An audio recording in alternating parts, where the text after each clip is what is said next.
Please, we can be seated, please. Thank you.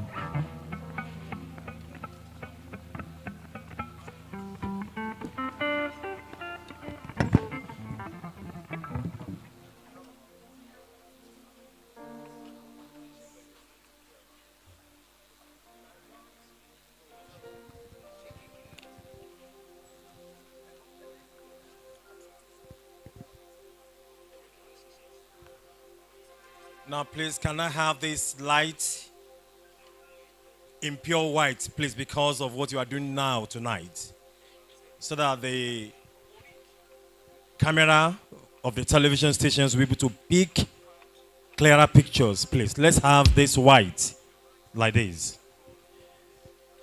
The Honorable Minister, the Executive Secretary of the National Universities Commission, the Pro-Chancellor and Chairman of our Council,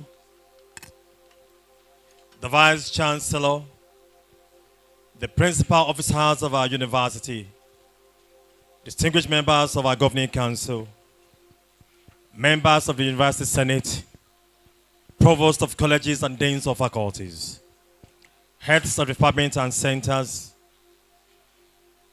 may I, on behalf of the Pro-Chancellor and Chairman of Council,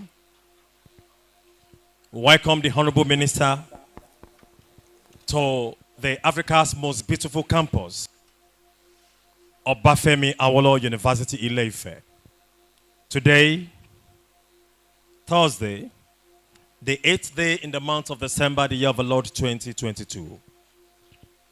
Without wasting time, I apologize and I want to appreciate those who have been waiting for the Honorable Minister. Some people said they want to see him physically, and they've been here before 2 o'clock. For your institutional spirit, put your hands together for yourselves. The Honorable Minister, sir, some Nigerians are here. They said they wanted to see you in person. And you are here, flesh and blood.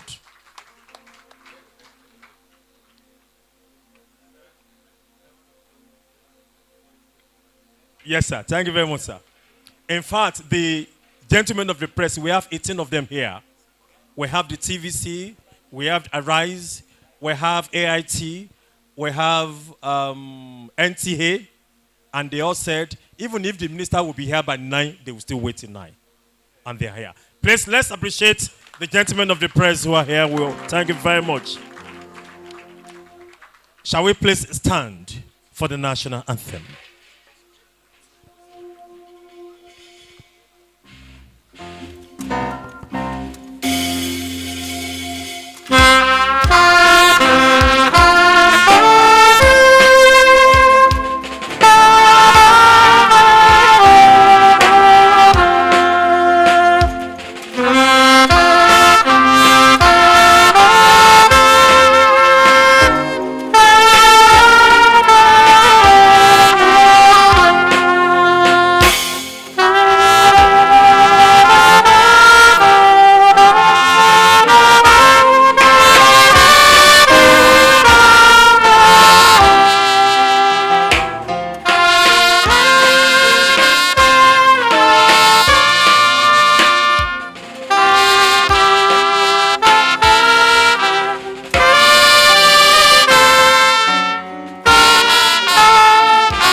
The Honorable Minister, please shall we sing Gratify Anthem? Thank you.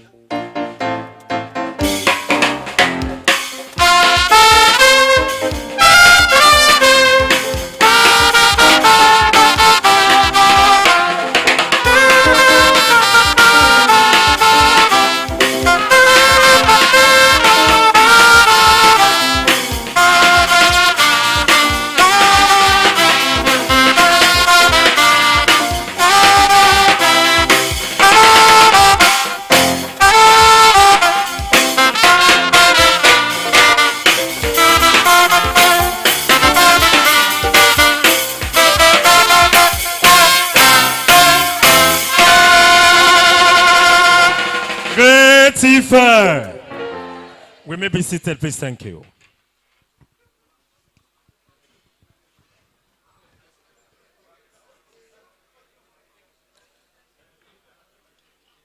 Distinguished guests, ladies and gentlemen, all courtesy is duly extended. Permit me to obey the dictate of protocol as I do these free introductions here. We have a renowned academic here, who by the grace of God is the Honorable Minister of Communication and Digital Economy. He's here in so many capacities, but for the constraint of time, let me just say that we're happy to have Professor Isa Ali Ibrahim, the Honorable Minister of Communication and Digital Economy. Some people call him Professor Isa Ali Pantami. We can do much better.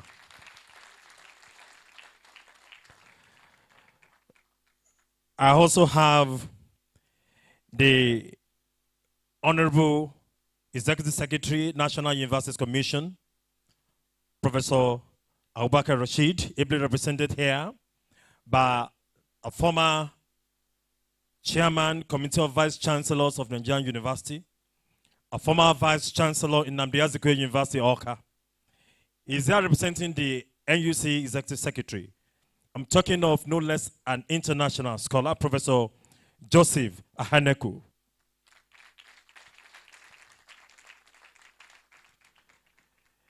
And of course, we have a father, a distinguished gentleman, a Nigerian of international standing.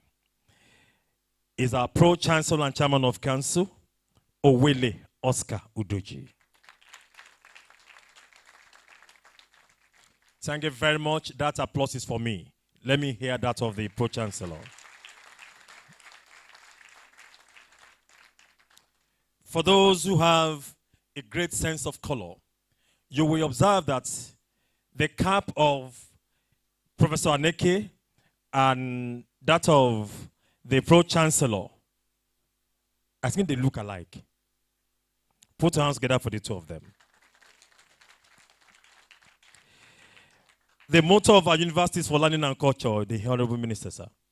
And your seat here, sir, represents both learning and culture.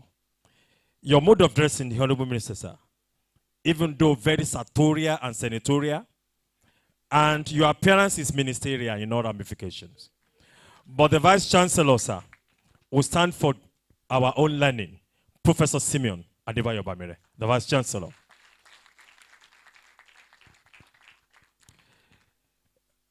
Let me say that I shall be doing this introduction in phases. I've told one of my colleagues here to please let me have the list of those who accompany the Honorable Minister here. My protocol will not be complete without mentioning these distinguished gentlemen here.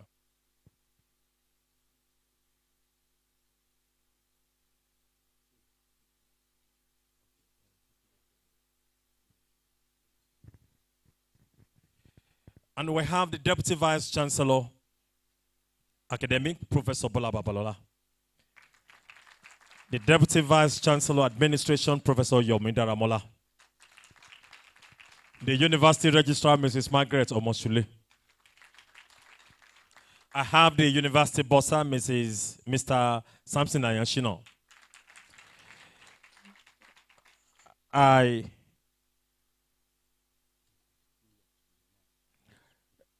Yes, let me call on my colleague, my sister, Mrs. Uwa Suleiman, to please come forward to quickly do the introduction of the entourage of the Honorable Minister. Let me see how you clap for a woman.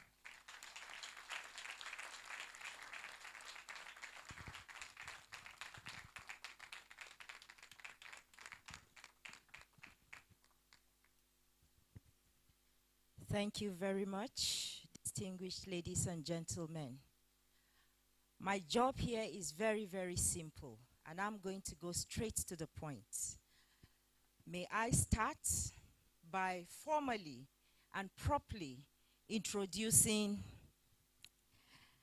the Honorable Minister of Communications and first ever of Digital Economy of Nigeria.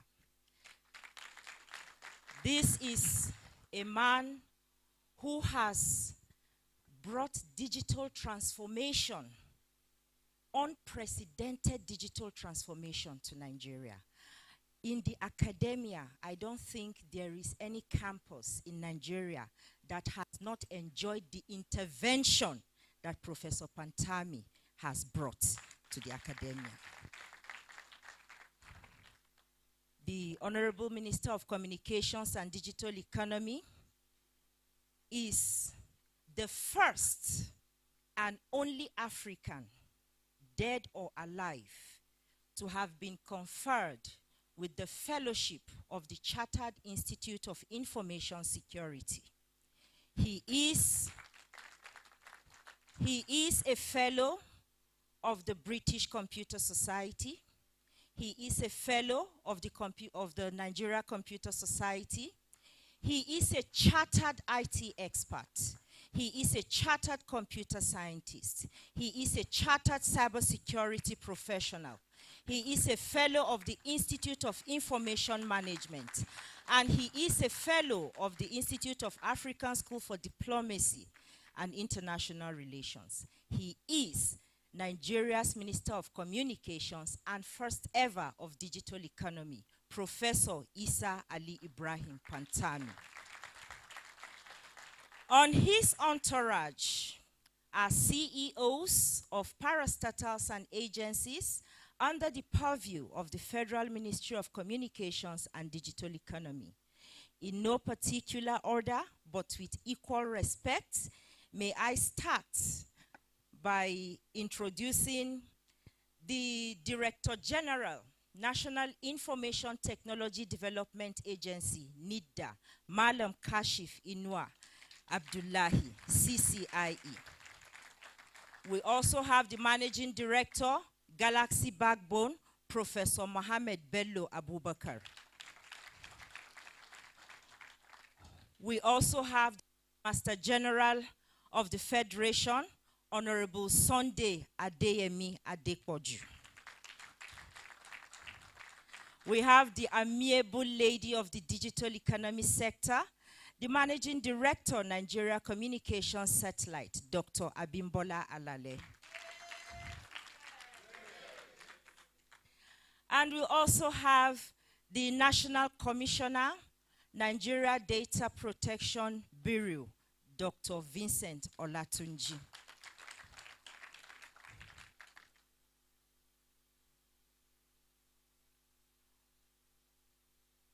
We have in our midst distinguished scholars who have also accompanied the Honorable Minister here. We have Dr. Tahir Inua, who is a distinguished scholar at the Gombe State University.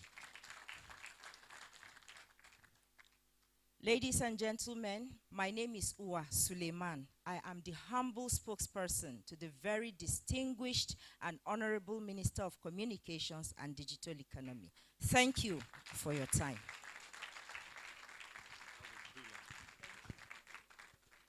That was a brilliant one. Please, shall we give it to that young lady again? With the kind permission of the Honorable Minister, I hide under the authority of the Pro-Chancellor and Chairman of Council to do a few more introductions before I hand over the microphone to somebody that will come on next here. We have a former Vice-Chancellor of this university who ruled graciously, who administered this university graciously, and is also the former Secretary General of the Committee of Vice-Chancellors of Nigerian University. He has so many caps on his head, but today he's wearing just one. Professor Michael Oladimeji Faborode.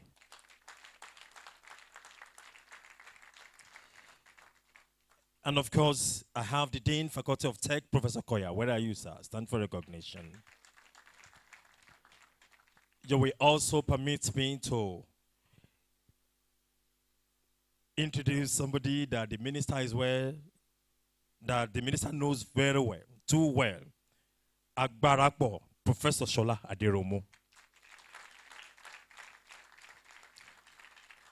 Can you see him? Okay, the Vice Chancellor said you are too tall. And of course, there is somebody here, just like my sister that shouted Great Ife. You know, we are trained to dominate our environment, haven't been awarded degrees in this university. We are passionate about this university and we are comfortably proud. There is a woman here.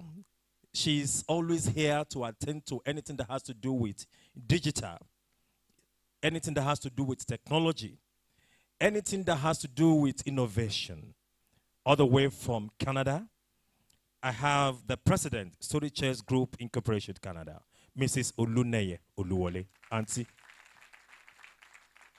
Thank you very much. You can see the two great effects sitting together in their majesties. Distinguished guests, ladies and gentlemen, permit me to hand over this microphone to the center leader, a renowned professor Adeshola Adiromu. Please come forward here.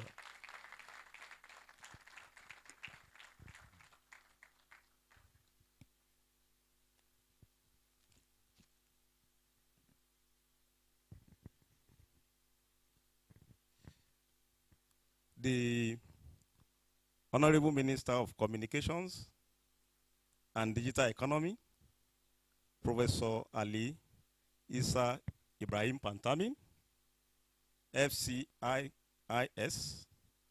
FNCS, FPCS, FIIM, the Executive Secretary, National University Commission, Professor Abubakar Adamu Rashid, ably represented by the former Vice Chancellor, Nnamdi Azikiwe University, Oka.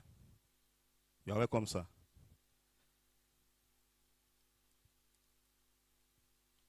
The Pro-Chancellor and Chairman of Council, Obafemi Awolowo University, Ile-Ife. You are welcome, sir. Other members of Obafemi Awolowo University Governing Council, the Vice Chancellor, Professor Adebayo Simeon Bamire, other principal officers of the university, provost of colleges and deans of faculties present here today, heads of departments and directors of units, the World Bank specialist, Dr. Ekwa Bentil, I'm sure she's going to join online, the Secretary General of Association of African University, Professor Olushola Bamidele Oyewole, staff, students, researchers, our industry partners, IFE community, gentlemen of the press, distinguished ladies and gentlemen. On behalf of the Vice Chancellor and members of the ACE team, it is my pleasure to welcome you all to the unveiling of the model for the ACE Design Studio and ICT Gardens, also commissioning of the Incubation Center and Researchers Lodge of the African Center of Excellence, OAU ICT Driven Knowledge Park, and the annual lecture titled Research, Innovation, and Sustainable Development. The African Center of Excellence of Obafemi Awolowo University ICT Driven Knowledge Park was established in February 2014 through a World Bank grant and upgraded in 2019 with a view to facilitating the convergence of technological advances in various disciplines and enhance the development, transfer, and commercialization of technology and research outputs.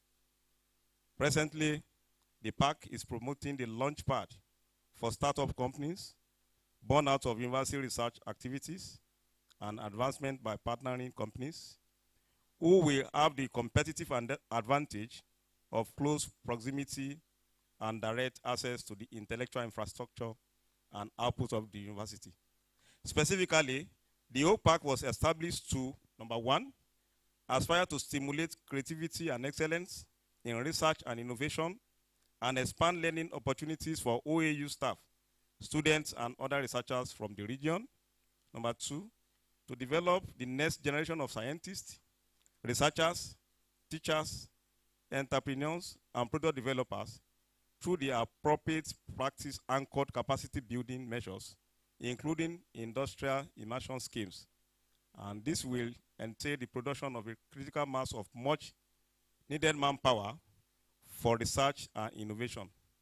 Number 3 is to leverage industry resource support for critical skills development of academics, students, and researchers, as well as targeted status enhancement, training for industry staff in the university system. And number 4, leverage the intellectual infrastructure and output of the university to serve as the launchpad for startup companies born out of the university research activities by partnering companies. Today, the first annual lecture of the center titled Research, Innovation, and Sustainable Development will be delivered by the Honorable Minister of Communications and Digital Economy, Professor Alisa Ibrahim Pantami. He will also unveil the model of AC Design Studio and ICT Gardens.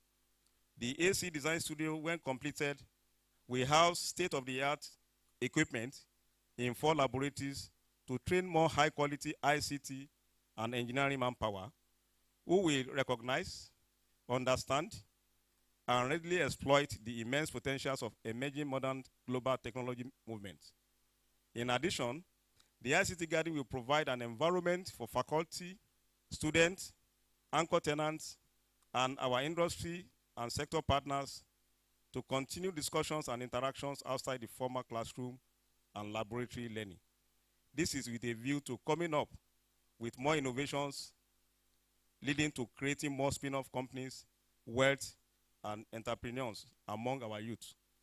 In order to ensure systematic incubation of research ideas and products from Obafemi Awolowo University and other partnering higher education institutions, such that the creative and innovative energy of the teeming youth is harnessed into entrepreneurial endeavors using appropriate skill, enhancing training and mentoring. An incubation center was recently completed with state-of-the-art facilities under the African Center of Excellence project. The establishment of the incubation center will allow the university to focus on the pillars of the National Digital Economy Policy and Strategy developed by the Federal Ministry of Communications and Digital Economy and approved by the President Muhammadu Buhari, GCFR. I want to again thank the Honorable Minister for this document, which is going to guide us in the area of implementation. The Executive Secretary, National University Commission, Professor Abubakar Adamu Rashid, will commission the Incubation Center. The Incubation Center currently has a fabrication laboratory, ICT museum, 4 research laboratories sponsored by TED Fund. We have the cybersecurity, we have the robotics laboratory, digital textile ecosystems, and animation laboratories, respectively. 2 mentoring and training laboratories, 1 executive room, and a boardroom.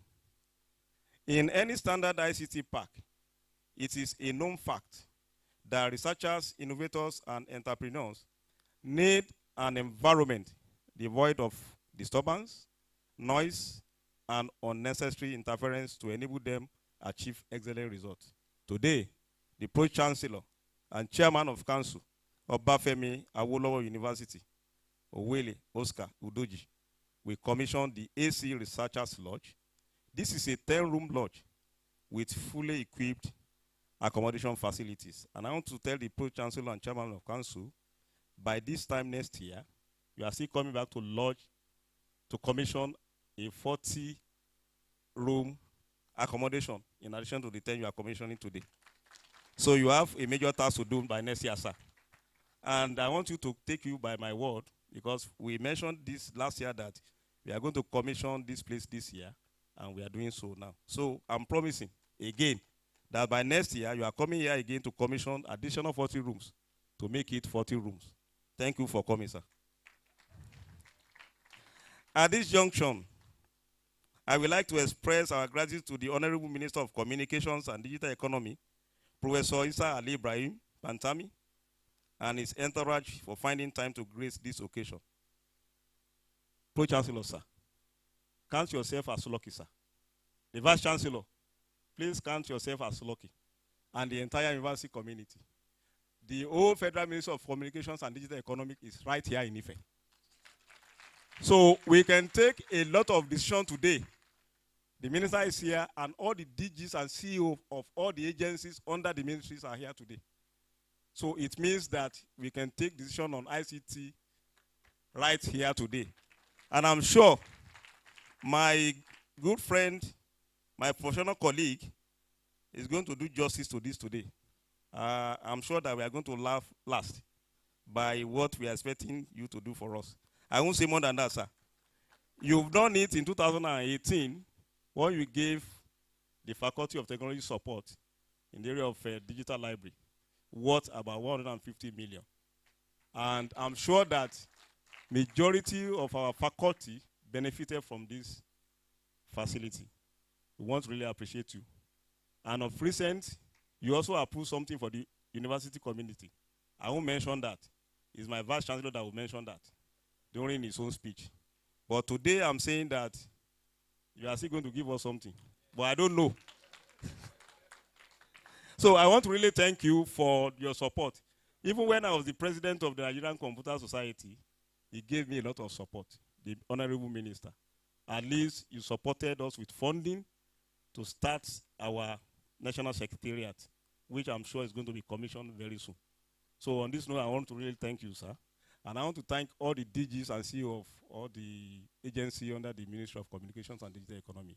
I don't want to mention names, but we know each other very well because of time. I don't want to mention names, but I recognize all of you, and I want to thank you for making it a date here. So I want to specifically thank the Honorable Minister of Communications. Thank you, sir. So I still want to thank you again, because the more I thank you, the more something is coming into the university. So Pro-Chancellor, sir, the Vice Chancellor, sir, use this opportunity to connect.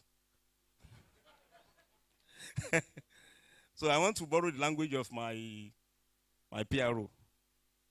I also want to thank the National University Commission under the leadership of the Second Secretary, Professor Abubakar Damu Rashid, for its unflinching support to the center in particular and the university in general. I want to thank you, sir, for the support. The center is also grateful to the National Project Coordinator, Dr. Joshua Atta, for his support and the assistance at all times. The representatives of Dr. Atta, can you stand up for recognition from NUC? We want to really thank you. Thank you for coming.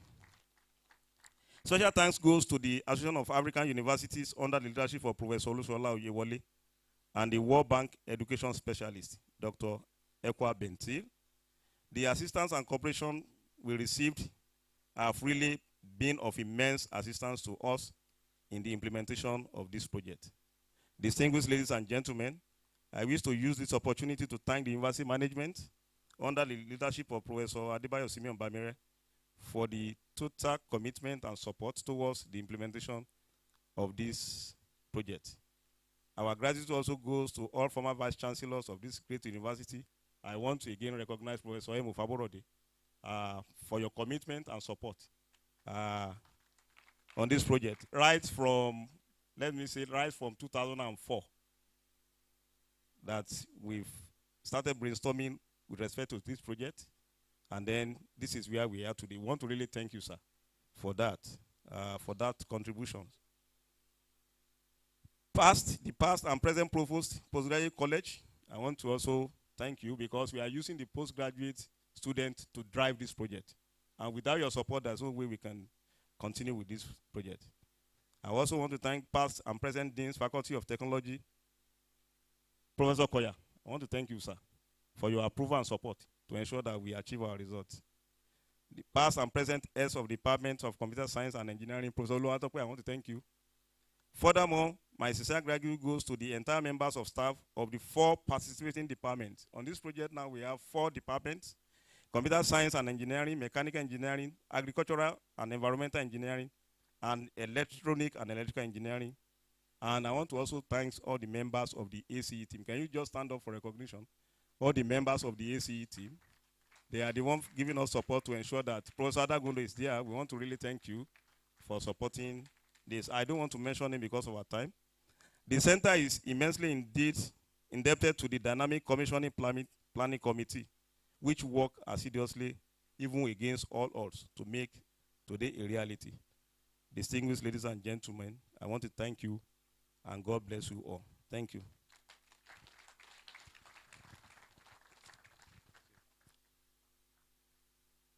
That was Professor Shola Aderomo. We call him Agbarapo. A lot of power here. Let's appreciate him again. The Honorable Minister, with your kind permission, we have members of our council who are also here to honor you with their presence, sir. Honorable Eugene Odo is here. Sir, stand for recognition. Mr. Kofi Akpan, where are you, sir? Thank you very much for being here. Alaji Gumel, oh, thank you, sir. And of course, we have Professor Oyedele, former Dean Faculty of Agriculture. Thank you very much, sir. Professor Aderomo was saying that the Pro-Chancellor and the Vice-Chancellors to connect. That is the reason why I put the two of them to the right and to the left side of the minister. So that there is nothing they want to talk to the minister that the minister will not approve. In fact, as I was standing here, I could see the minister nodding. And that shows a lot of things. I call on the Vice-Chancellor, Professor Simeon Adebayo Bamire, the 12th Vice-Chancellor of our university, for his address.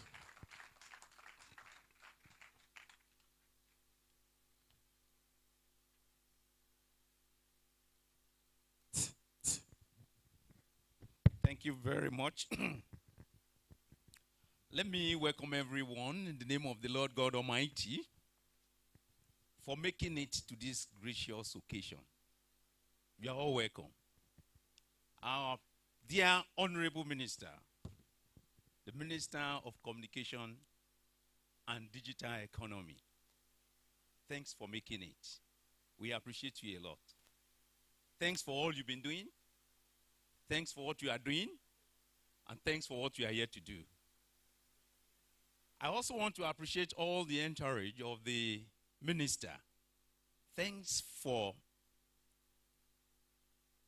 keeping our minister fresh at all times.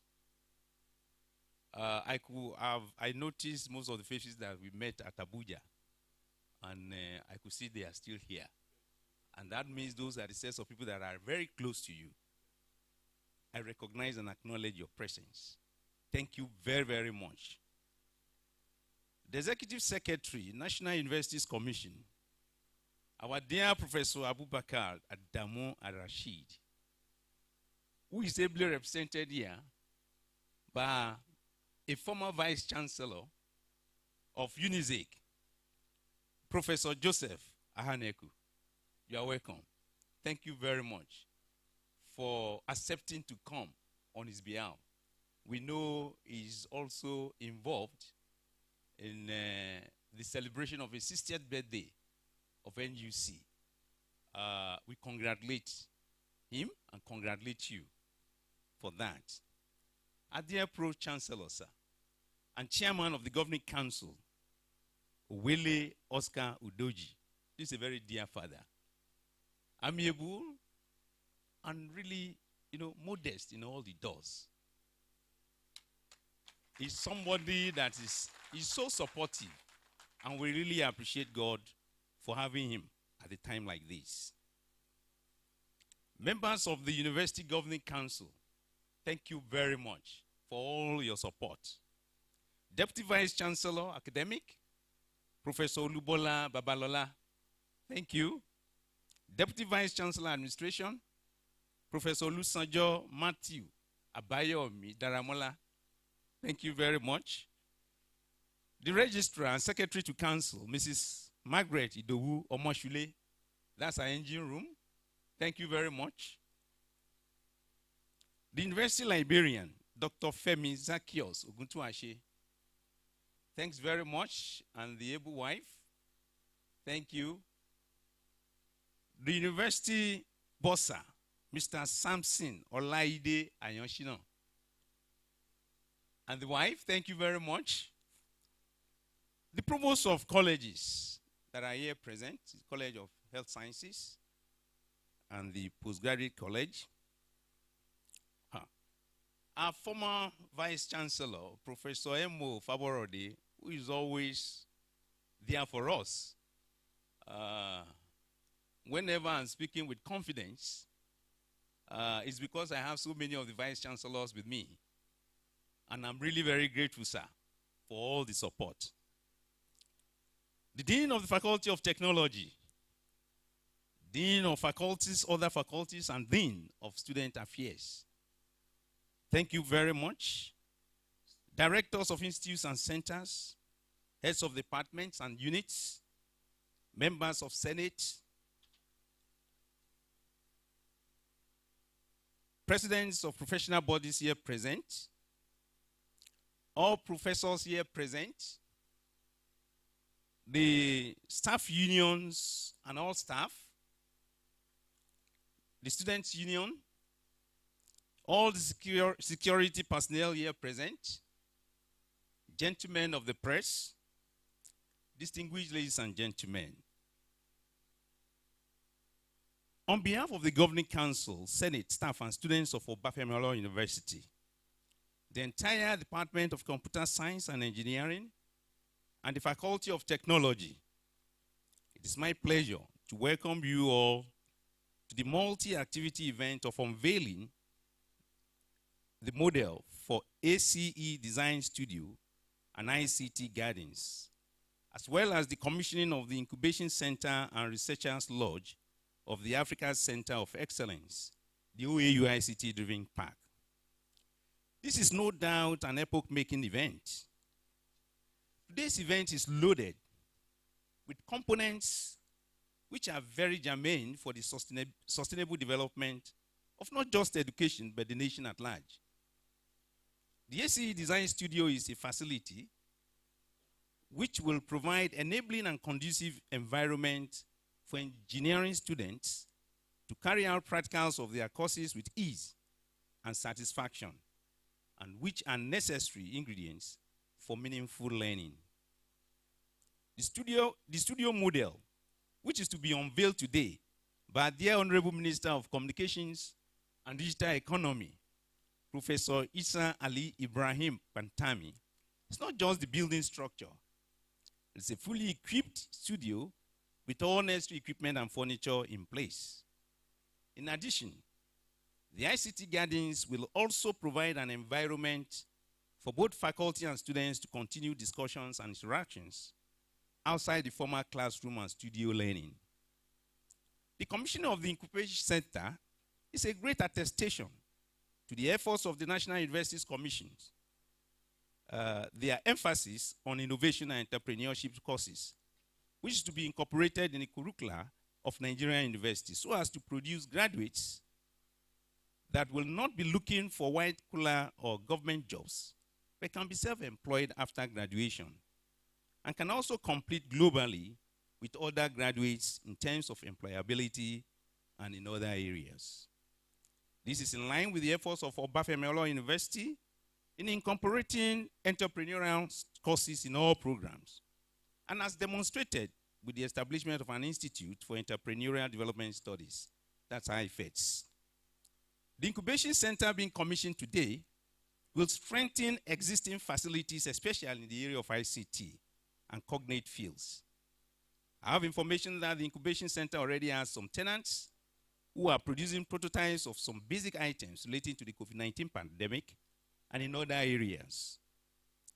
These prototypes are only waiting for investors to push them into the marketplace. At the Incubation Center, we have laboratories for researchers in different areas of computing and ICT, workshops for developers, equipment for prototyping, syndicate rooms for meetings and discussions, and an ICT museum to display the computer ICT devices and equipment generated. There are lots of items there, and by the time we get there, maybe after the meeting, we'll be able to see that the place is well loaded. The Researchers Lodge is a great initiative of the ACE leadership to achieve results. This is because researchers, innovators, and entrepreneurs need an environment devoid of disturbance, noise, and unnecessary interference to enable them achieve great results. This is similar to what obtains in the Silicon Valleys of Northern California of USA and Shenzhen in China. And with the event of today, we are moving speedily to transforming OAU to becoming the next Silicon Valley of Africa. The Obafemi Awolowo University has undertaken giant strides in providing an enabling environment, being the leading ICT university in West Africa. The facilities you can see around you are major evidence. For example, the ICT facilities here at the African Center of Excellence in Software Engineering for multi-site teaching, teleconferencing, and e-learning besides the conventional applications can be harnessed for remote human resource development. Recognizing our leading role in technology, our university is being rated as the best ICT university and the hub of outstanding research in the country. This laudable position has been repeatedly affirmed by the reports of the Cybermetrics Laboratory of Spain. It has consistently placed this university first, far and above other universities in Nigeria. To further strengthen this position, the university has been selected as one of the beneficiary tertiary institutions of the Special ICT Broadband Infrastructure Projects of the federal government. Incidentally, the person who actually handed over the letter to me on the 24th of November, 2022 is here. And that's our Honorable Minister. Thank you very, very much once again. We are really very grateful. And that was in the presence of our Executive Secretary of NUC, Professor Rashid Abubakar. The university appreciates this gesture and remain most grateful for including OAU as part of the first set of universities to have this laudable scheme. This intervention will further position the university as a leading ICT-driven institution, ranked amongst the best in the world in research, teaching, collaboration, and administration. With the presence of our eminent guest here today, our guest lecturer, the Honorable Minister of Communication and Digital Economy, Professor Isa Ali Ibrahim Bantami, will unveil the model of the ACE Design Studio and the ICT Gardens. Our Executive Secretary, ably represented by Professor Joseph, will commission the Incubation Center, while our amiable and highly supportive Pro-Chancellor and Chairman of Governing Council, Owele Oscar Udoji, will commission the beautiful Researchers Lodge. The presence of the Secretary General of the Association of African Universities, Professor Olushola Bamidele Oyewole, who is an alumnus of this great university, and the World Bank Country Director for Nigeria, Shubham Shoji, also lends credence to the relevance of this program. Kindly permit me to also recognize all eminent officials who are in the entourage of our special guests here. Directors, CEOs, may the good Lord bless all of you. I would also like to specially recognize Center Leader of the African Center of Excellence, a former Dean of the Faculty of Technology, and former President of the Nigerian Computer Society. The person who just spoke before I came up, person of Professor G. Aderomo. Thank you very much for the wonderful works that we have been doing to move this center forward. I also appreciate the team that is working with. They are really, really very reliable sets of people that we always respect in terms of the outputs. They are always result-oriented, and whenever they start a project, you are sure that the results will come up. Thank you very much. May the Lord continue to strengthen you. He has been providing competent and progressive leadership with proven results to show, together with his members, the Board of Management of ACE, which is this time led by the Deputy Vice Chancellor Academic and the Principal Officers of the university. Let me assure you that the university is well committed to promoting all programs and activities in our pursuit to attaining and maintaining the full status of a world-class university. With this commissioning today, surely ICT in this nation will move forward. We must continuously act individually and collectively with passion, courage, commitment, and consistency until we reach the desired place of achieving the nation's millennium goals. Once again, I welcome you all to Obafemi University, the most beautiful and the leading ICT university in Nigeria.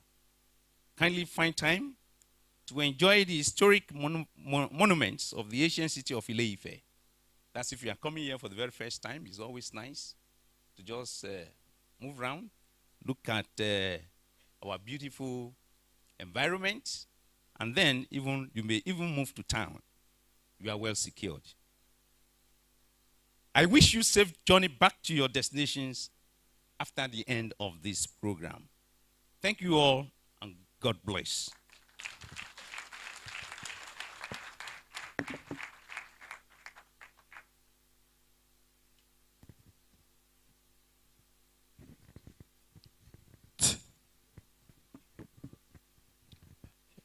Thank you, the Vice Chancellor. Without wasting time, you just permit me to call on our Pro-Chancellor, Fatherly, and Chairman of Council of this prestigious university, Owele Oscar Udoji. Let me see your reactions to that.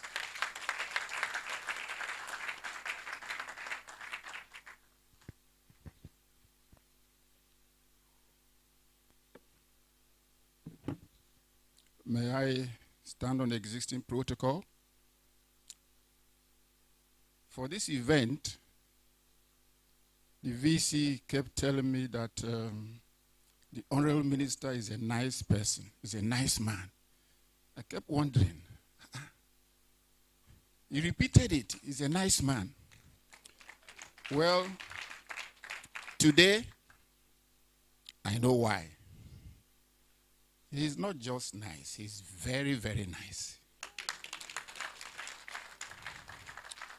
Even his smile is contagious.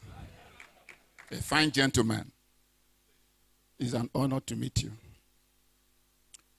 On behalf of the Chancellor of this great university, Obafemi Awolowo University, Ile-Ife, Nigeria, His Royal Highness Alhaji Yahya Abubakar, CFR, the 13th traditional ruler of Nupe Kingdom, the Governing Council, Senate, staff, and students of the university, it is my great delight to welcome you all to this historic and monumental event of the university, of the unveiling of the model for ACE Design Studio, gardens, and commissioning of the Incubation Center and Researchers Lodge of the African Center of Excellence.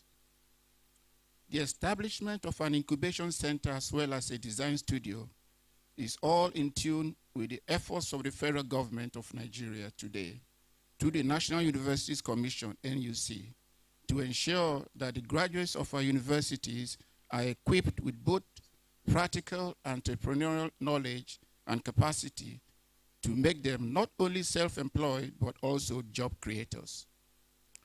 This, the NUC tries to achieve through various workshops, seminars, and program and institutional accreditation visits.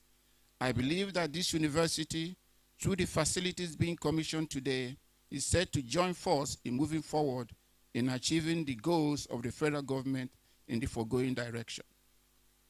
The design studio and ICT gardens, which the model is being unveiled today by the Honorable Minister of Communication and Digital Economy, Professor Isa Ali Ibrahim Pantani, and the Incubation Center and the Researchers Lodge that are being commissioned by the Executive Secretary, National Universities Commission, Abuja, Professor Abubakar Rashid, will also facilitate innovation, engineering, and entrepreneurship. The Incubation Center will strengthen existing facilities, especially in the area of ICT entrepreneurship. This is similar to what obtained in the Silicon Valleys of USA, China, and other developed countries. With the event of today, we are looking forward to OAU Ile-Ife becoming the next Silicon Valley of Africa.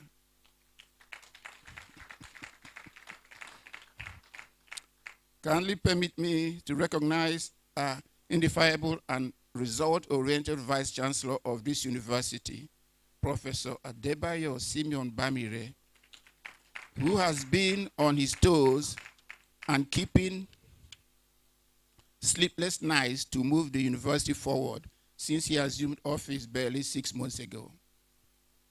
All his principal officers who have been working with him as a team are all recognized and commended. I would also like to commend the efforts of the center leader of the ACE, Professor G.A. Aderomu, and members of his ACE Board of Management for this great achievement. Let me assure you that this university is strategically positioned and the management is working assiduously to become one of the leading universities in Africa and attain a world-class university status. We are also set to occupy a right position in achieving the desired place of achieving the nation's Millennium Goals. Finally, I welcome you all to Obafemi Awolowo University, the most beautiful and leading ICT university in Nigeria. Kindly find time to savor the beauty of these historic monuments of the ancient city of Ile-Ife, the source and the beautiful campus of Obafemi Awolowo University. Thank you and God bless you all.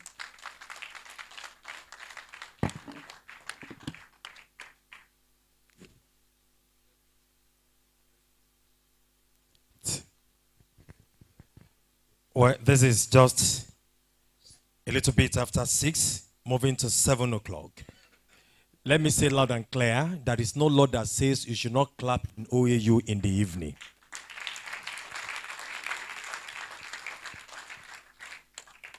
Yes, you permit me to call on Professor Abubakar Adamu Rashid, Executive Secretary, National Universities Commission, ably represented. I call you, sir.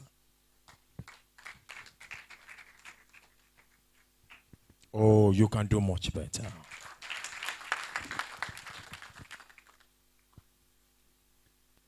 The Honorable Minister of Communication and Digital Economy, Professor Issa Ali Pantami, the person I describe as the Grand Commander of ICT-driven economic revolution in Nigeria.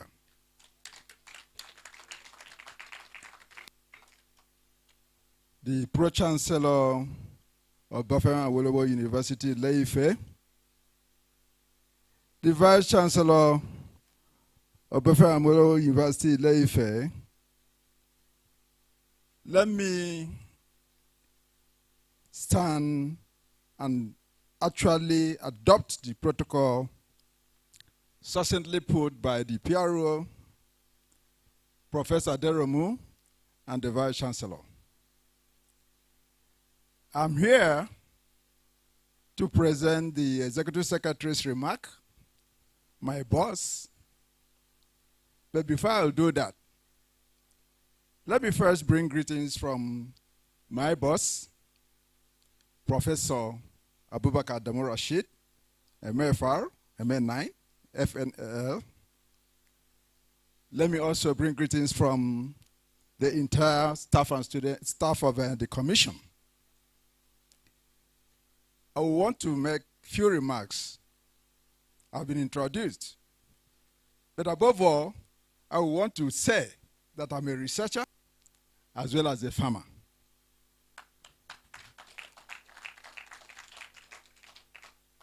I was last in Ife in 1981 because I'm Ibadan trained,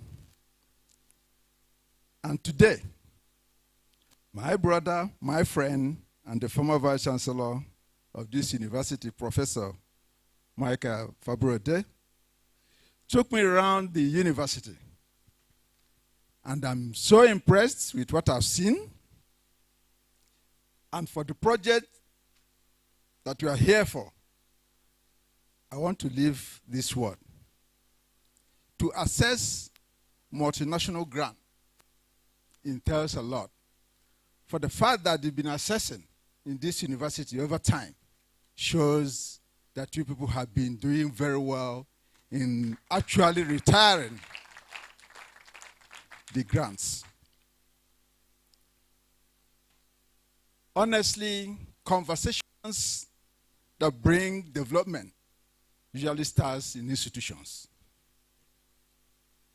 If I would tell us how the Asian tigers, in particular China, started their history and their story today, it was in 2013, after the Arab Spring Summit in Rhode Island, indeed in Brown University, the city of Providence in the United States. After that conversation, 2013, the Chinese leader, Xi Jinping, in a university in Kyrgyzstan, actually presented the One Belt, One Road initiative. And that is the economic maritime belt, starting from China, through the Southeast Asia, through the North African region, to Europe and to the Mediterranean. And that is what they call the Euro-Asian economic belt, the Silk Belt. And I want to postulate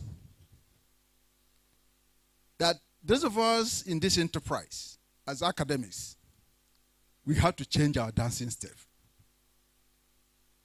With what the Grand Commander, who has laid the foundation for ICT-driven economic prosperity within the university tertiary institution sector, we should not take the back seat. We can create our own Afro-Asia, Afro-European belt using ICT as a platform. The young generation of Nigerians we have, and indeed the black nations, world over, we are eminently gifted, and we should not lose the opportunity. So I'm putting this as a charge. The facility that we are going to commission should not be used only for academic exercise and endeavors. It's a resource that can transform the economic fortunes of this nation. So I plead with us that the marriage between the academia, the business elite, should be consolidated. And we need the blessing of the political elite for us, really to drive this for our economic prosperity and development. So for now, I have said my own as a researcher, as a farmer. Let me now present the remarks of my boss. It is with immense delight that I deliver these remarks on this landmark event to commemorate yet another success of the Obafemi Awolowo University's ICT-driven Knowledge Park, Oak Park. I'm most certain that the SCT Impact Project is not strange to anyone here today. However, for the benefit of those who may not know so much about it, permit me to give a brief history of the project. The African Centers of Excellence for Development Impact Project is a World Bank federal government intervention designed to support higher education institutions in specializing in science, technology, engineering, mathematics, environment, agriculture, applied social sciences, education, and health. It is a consolidation of the gains of the first phase of the African Center project that was launched in 2013 by the government of 8 West African governments, and which was aimed at promoting specialization among participating universities in areas that address specific regional development challenges, while strengthening the capacities of these universities to deliver high-quality training and applied research. In the first phase of the projects, 10 centers emerged from Nigeria, and the successes recorded by some of these centers saw 7 of them get additional funding for a renewal under ACE Impact. One of those 7 centers was a Obafemi Awolowo knowledge-driven park, Oak Park.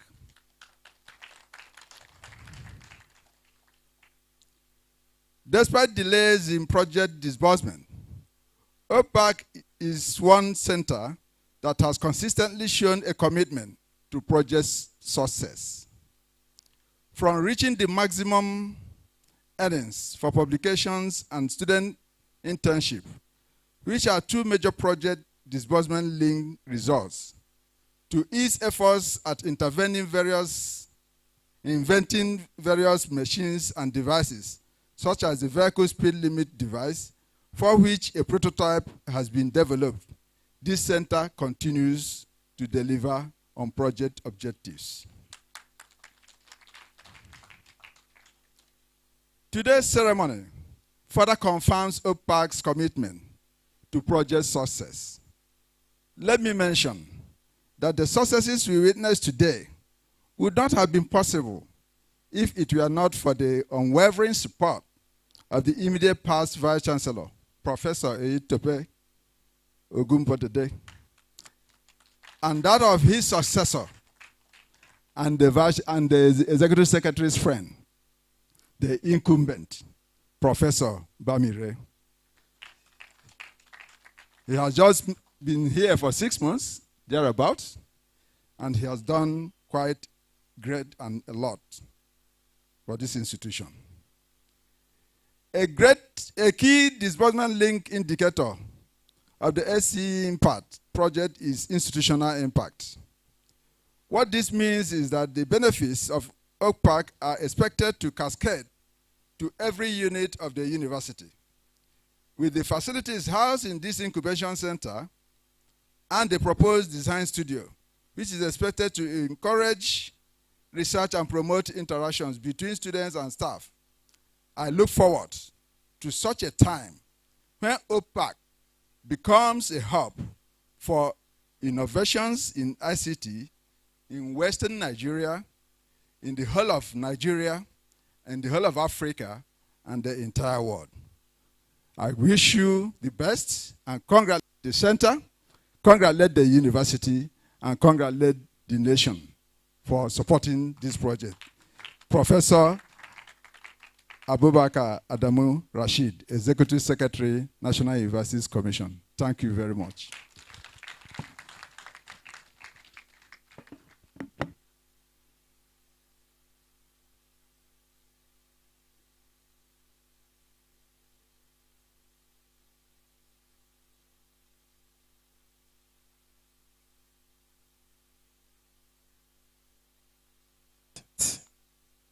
Thank you very much. Please, let's appreciate him again, ladies and gentlemen.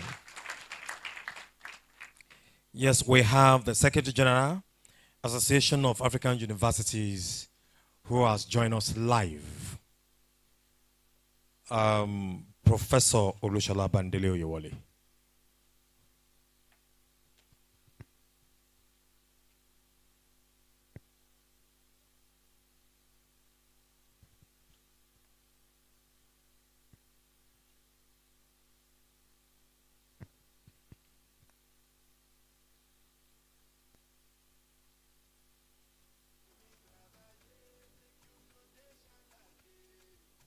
don't want nobody.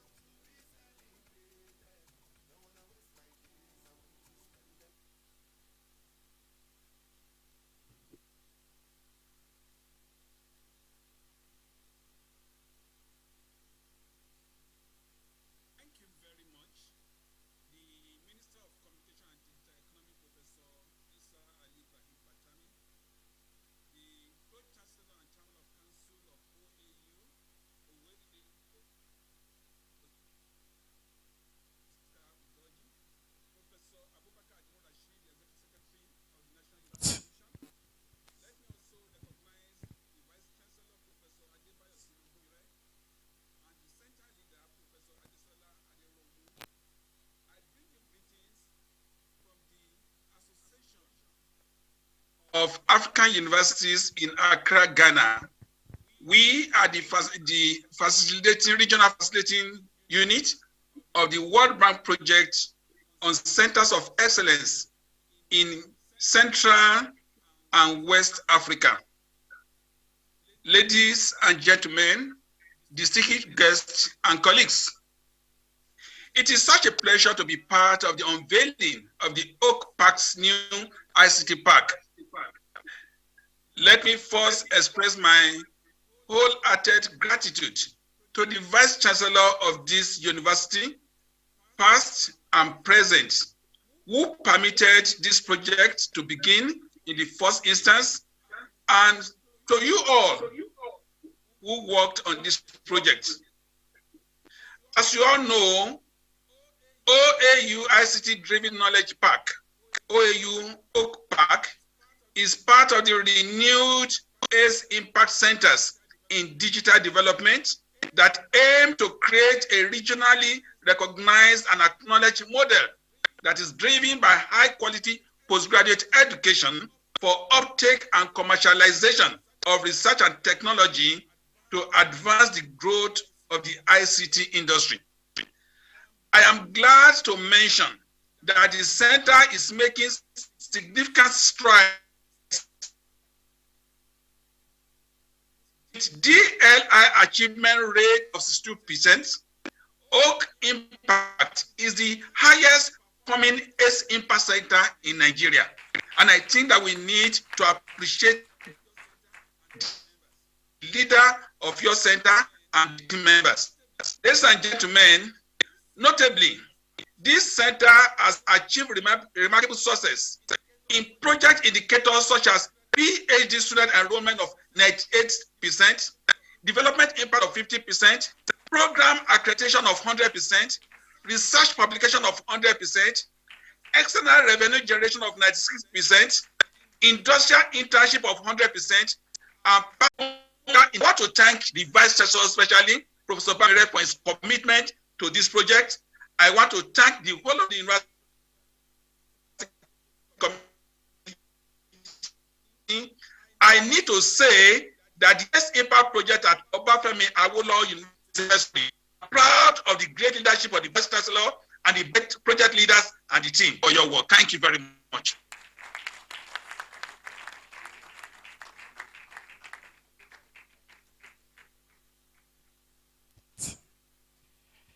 Yes, thank you very much. He's been on the line since. Please, let's appreciate him again.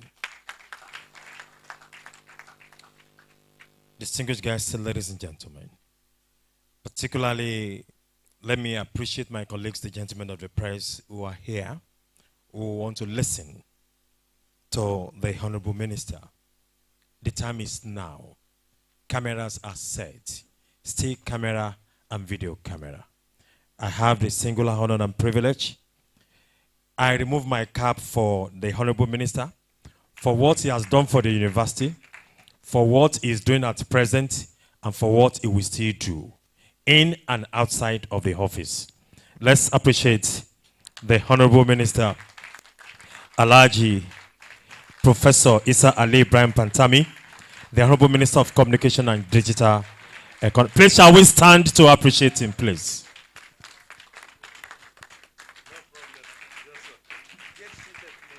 So tall and humble.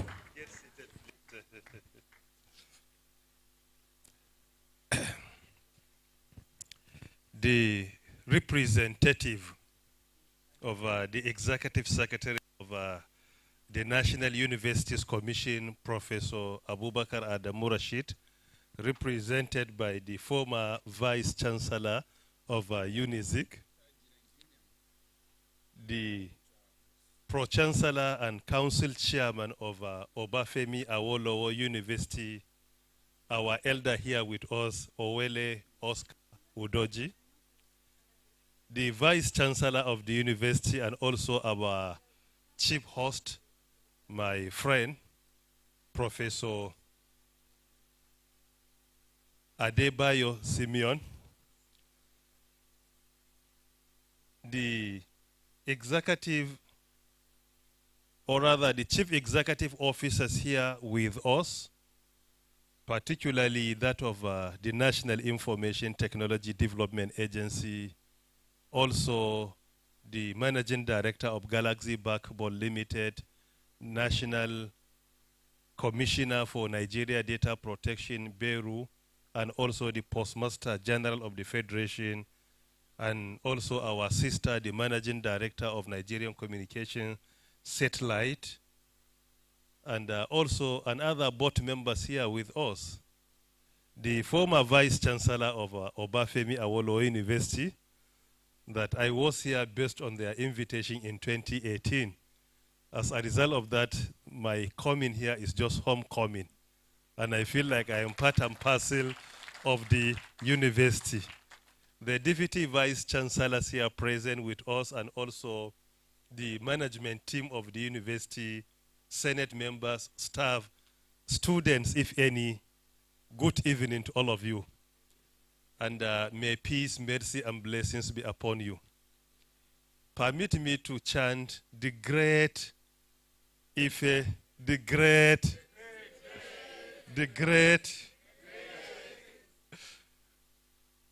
I apologize for my inability to be here on time. Since yesterday, I have been on the road. My plan was to leave Abuja Tuesday morning for some activities in the Southwest. In the morning, the Executive Secretary of NUC insisted that I must attend their 60th anniversary event, and I had a presentation to make and to also chair a session. Out of respect for him as our elder brother, I must comply. Towards the end of it, I was also directed by His Excellency Mr. President to be at the State House to support him in receiving some visitors and also join another meeting. Because of that, I was not able to leave Abuja in the morning or early afternoon till yesterday or a day before yesterday evening.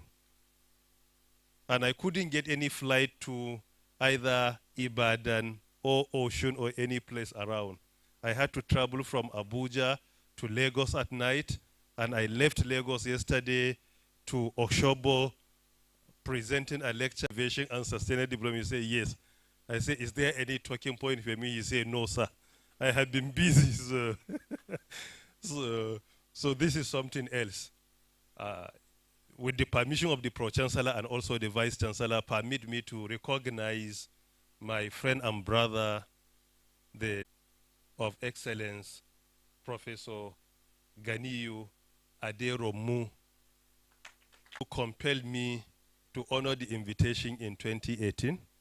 And also now, he has been on my neck for a long period of time that I must come here, and I have tremendous respect for him. He is an excellent friend and brother to me, and we maintain a very cordial relationship. So whatever Aderomu is involved, I am involved. There is no doubt. Reaching out through my chief research advisor here, Professor Sahalu Junaid, that Professor Aderomu insisted that you must go there. I said, please plead with him to waive it for me. He said, no. I say, I must comply. So, Professor, I'm here with you.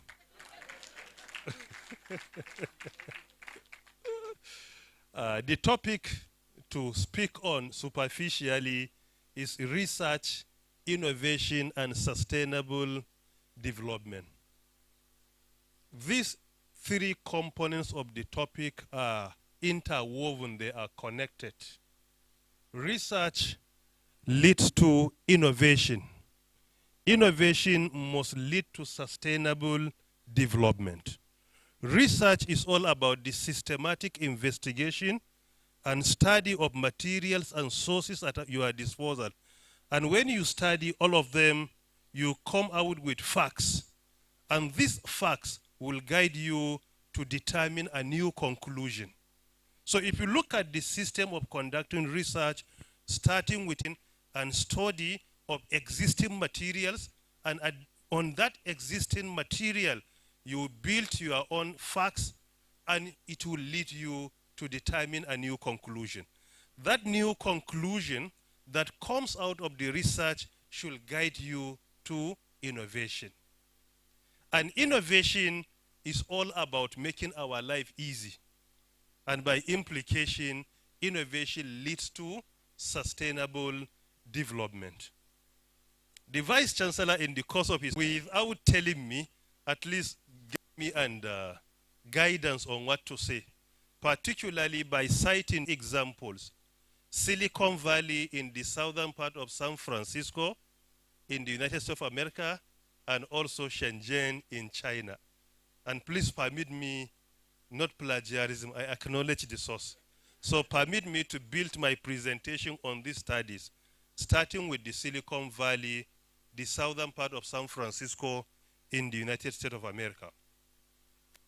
Silicon Valley is an excellent example of how research leads to innovation and innovation leads to sustainable development. The original name was not Silicon Valley.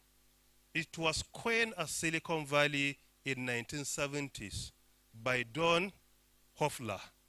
He coined the term Silicon Valley to describe that southern part of San Francisco. And it is an example of how research leads to innovation and innovation leads to sustainable development. There was nothing in Silicon Valley then. That area, stakeholders came together to establish the area, and government supported them with policies that will enable development, like seed funding, tax holiday, tax incentive, among many others. So the work of government is providing the enabling environment, while in that area to work by supporting each other, also liaising with academia, academic institutions, so that any research that is conducted in university, an innovation must come out of it. And that innovation should lead to making our life easier. So from 1970s to date, Silicon Valley is an excellent example of research leading to innovation and innovation leading to sustainable development. It's an excellent example. If you look at it, if you want to appreciate it better, look at the economic development of Silicon Valley. Number one, Silicon Valley today, if it were to be a country, it will have the highest gross domestic product per capita in the whole world. Per capita is Luxembourg. Per capita, they are the best. So the best country with GDP per capita has to be a minimum of 128,000 USD. That is per citizen. So by implication, the GDP per capita of Silicon Valley, if it were to be a country, will be 12,000 USD, more than the highest country in the world. And you will not appreciate that until you compute a country like Nigeria. Not only at the top 5, number 1 is Apple. Number 2 is Microsoft. Number 3 is, who will tell me number 3? Is Amazon. Number 4 is Facebook. Number 5 is Alphabet, the mother company of Google, Gmail, and others. These are the 5. And all of them are digital innovative companies. In the last 20 years, nobody was talking about innovation. The economy was driven mostly by natural resources, oil and gas. And at that time, the discussion was about Mobil, Shell, Chevron. But today, they are disappearing, slowly but surely. Discussion is about innovation. Whenever you speak, it's about Apple, Microsoft, Amazon, Facebook, Alphabet, and many of them. Among the top 10, recently, I think the only one that has an established position outside innovation, 20 years ago, the most valuable companies' positions were dominated by the natural resources companies. But we must be an active. And the linkage between research and innovation, we must admit that the success rate is very high. Don't anticipate that any outcome of research will lead to innovation, and innovation will lead to sustainable development. Sometimes the success rate is not more than 5%. That is why when we are conducting research that will lead to innovation, we must mentor our students, our young innovators, on how to accommodate failure. Linking research to innovation and to sustainable development, you must put it at the back of your mind while mentoring or conducting that research or implementing that innovation or trying to achieve sustainable development, that the success rate is very insignificant. And secondly, you should not allow failure to be the opposite of success, but rather failure is the strongest foundation of attaining success. You cannot attain success without experiencing failure at a certain time in your life. In Silicon Valley, as part of their mentorship, they have what they call Silicon Valley mantra. That is, fail fast and fail often. You should try to accommodate failure. And that is why you will see countries that accommodate in failure. That failure is not the opposite of success. When you are conducting research or coming up with innovative ideas or trying to attain sustainable development, fail, con, F-A-I-L-C-O-N, fail from failure, con from conference. That is failure conference. That we that the failure we are experiencing is the foundation of success we want to attain. That is why Steve Jobs was asked, the co-founder of Apple, about how can I be successful? What success and successful people and unsuccessful people. He said the difference between successful entrepreneurs and unsuccessful entrepreneurs is just the pure perseverance. Just the pure perseverance. You insist, you keep on doing the same thing day in, day out, just to persevere all the challenges. That challenging is the foundation of your success. Furthermore, look at the example of Amazon of Jeffrey Bezos. When he came up with the idea, just around 1994, he couldn't have money to buy a brand new computer. Because of that, he only got a second-hand computer. And he couldn't have funds to rent an office. He was using their family garage at home.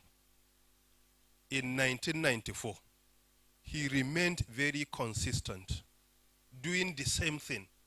No any profit even of $1, sacrificing his time, energy in critical thinking, identifying problems, trying to come up with a solution. Within 10 years, around 2004, he made his first profit. By 2016, 17, and 18, he became the richest person in the world by providing a system. He doesn't have a shop to sell any commodity. He will bring potential buyers and potential sellers. They interact. From their interaction and their business, he gets his profit. And through that, without having any shop, he becomes the most richest person in the world for 3 to 4 consecutive years. And he was only overtaken by Elon Musk recently, not because of the discovery of any natural resources, it's because of new innovation. And if you look at it, Elon Musk was born around 1971. Since when he was only 4 years old, around 1975, he was busy using with technology to do what was perceived as impossible. Look at it, thinking ahead, being consistent, perseverance. It's not about today or tomorrow. You must remain very steadfast in whatever you do. And they have been coming up with solutions that we are enjoying today. Because of what? Because of that, ensure that trip to the Mars will become like your trip maybe from Washington. You can travel to Mars, for example, to other planets. Look at what they have been exploiting. And recently, he comes into our sector of providing satellite broadband. We are struggling in Nigeria to increase broadband penetration. And the first time he reached out to my office with a request to give him license, with the commitment that within 1 year, he will provide because of the innovation. So research today, we need to change our perception and allow me to go beyond just as part of prerequisite for graduation. An undergraduate research today should at least change the life of a minimum of 10,000 people globally. Minimum 10,000. It is no more an era of conducting research and dumping them in our libraries or in the office of the head of the research must be linked up with innovation. And we must try to teach our students, even undergraduate students, not to talk of postgraduate students, how to partake in complex problem solving. It is beyond research today, or teaching is beyond garbage in, garbage out. Just to allow students to memorize by heart and to pour it out during exam is beyond that. We have to teach them how to sit down critically and think. Critical thinking, analytical thinking, how to form a team and partake in collaborative thinking, creativity, be a team player, learn how to manage a project when it is assigned to you. So the issue of research today, either undergraduate or postgraduate, MSc or PhD, should go beyond just feeling that it's part of the requirement. Let me do it anyhow and submit it, and that is the end of it. It should go beyond that. And students should also be allowed to even choose their topic of research at least 3 or 4 years before their graduation, so that they can master it. They can come up with an innovative idea. Today, if you get a role to the Indian Institute of Technology, for example, this university was established in 1961 as University of Ife, and I think it was converted to Obafemi in 1987. Yeah, thank you very much, 1987, yes. Almost the same time with the establishment of Indian Institute of Technology. Today, if a student is admitted into the university, he will come with his own company, an innovative idea. That company will get registered immediately. He will not only waste his time on theories, but rather he is also working on a complex problem that will change the world. That will completely take his perception away from becoming a potential employee when he graduates and focus more on becoming a potential employer because of that innovative idea. How can I employ others to work for me? Not to think of getting employed. It is no more like that. So when he graduates together with his own company, with his innovative idea. Some of them are able to attain a position of unicorn while studying. Unicorn is a startup that grows to have a market value of minimum of 1 billion USD. 1 billion USD. In the whole of African continent today, we have around 7 unicorns all in all. But still, student in IIT could attain that position before graduating. If a student will be able to nurture his research or his startup to reach 1 billion USD market value, will you anticipate that student to graduate and start lobbying the CEO of NNPC or CVN governor to employ him? With 1 billion USD, most probably you can employ the Minister of Communications and Digital Economy to come and serve you. I will not give any example with the Vice Chancellor, but most probably you can employ the Minister of Communications and Digital Economy. So there is need for reorientation and need for changing. Research today is beyond the little benefit of research grant. The outcome of that research should be the primary aim. Research grant is secondary. With or without it, I can do anything that will come up with a new solution to any complex problem. It should go beyond that. Research grant is secondary. And that is why sometimes when some academics reach the peak of their career, they don't partake in any research. And this is another problem. When you reach your peak, it is the time that you become an authority, world-class authority. And it is the time that your research will be more effective to the world because you gather knowledge, you have experience, and you reach the peak, you are an authority. So when you reach the peak and you shut down any research, then what is the implication of that? Part of their approach to support mentorship, for example, in IIT, eldest academics, the eldest and the most experienced academics, the oldest professors are being assigned to teach the new students at 100 level or 200 level. Someone who has been a professor for the last 25 years, and you assign him to teach 100 level student, you will see the relationship is excellent. And that 100 level is the most important year in their studies. So they need somebody who is full of ideas, experience, somebody who knows the world very well, somebody that they can respect because of his age. Maybe he is 65 or even 70 years. He could be. He retired and he returned back. He returned to the university. So he will be allowed to guide them, to mentor them. And you will see the relationship is excellent. They address him as their father, and he addresses them as his children or even grandchildren, as the case may be. When they reach final year, you can assign assistant lecturer or lecturer 2 to teach them. But at 100 level, you ask GA to teach them. The line of demarcation between them is very thin. It's very thin. He is not far from them. And he still recalls the difficulty, the way he suffered before he graduated. And he looked at the lecturers that punish him.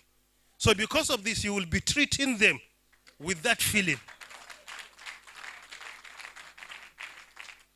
Please, I'm addressing you not as a minister. I am part of you. This is part of Aluta Continua. Please take it like that. We need to change that.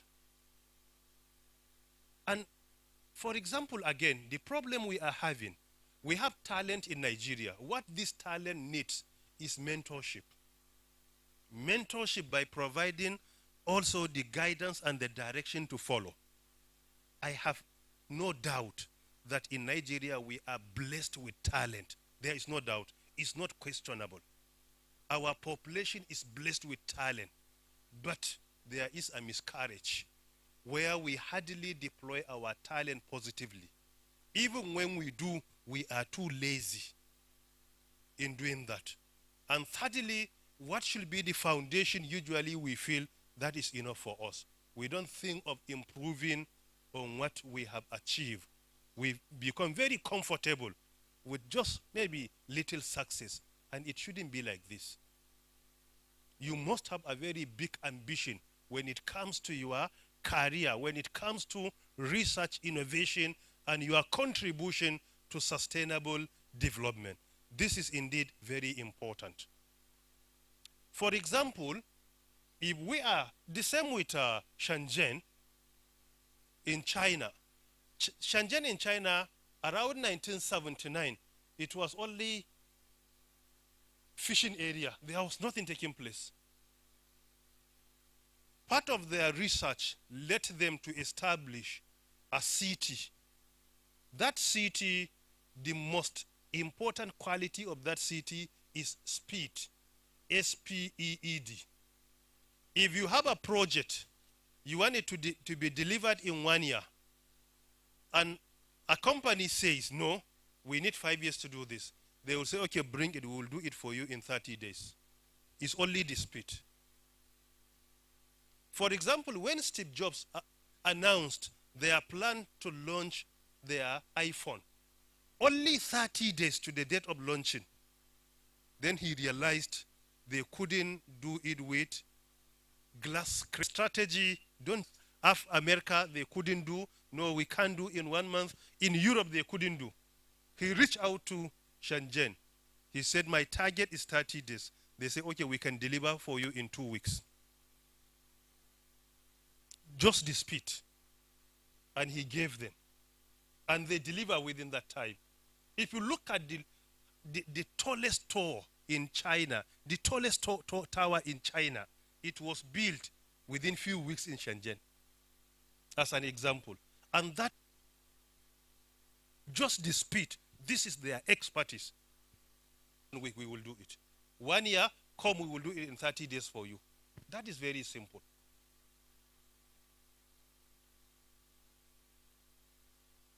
So the aim of research should go beyond just a requirement for graduation, either with BS.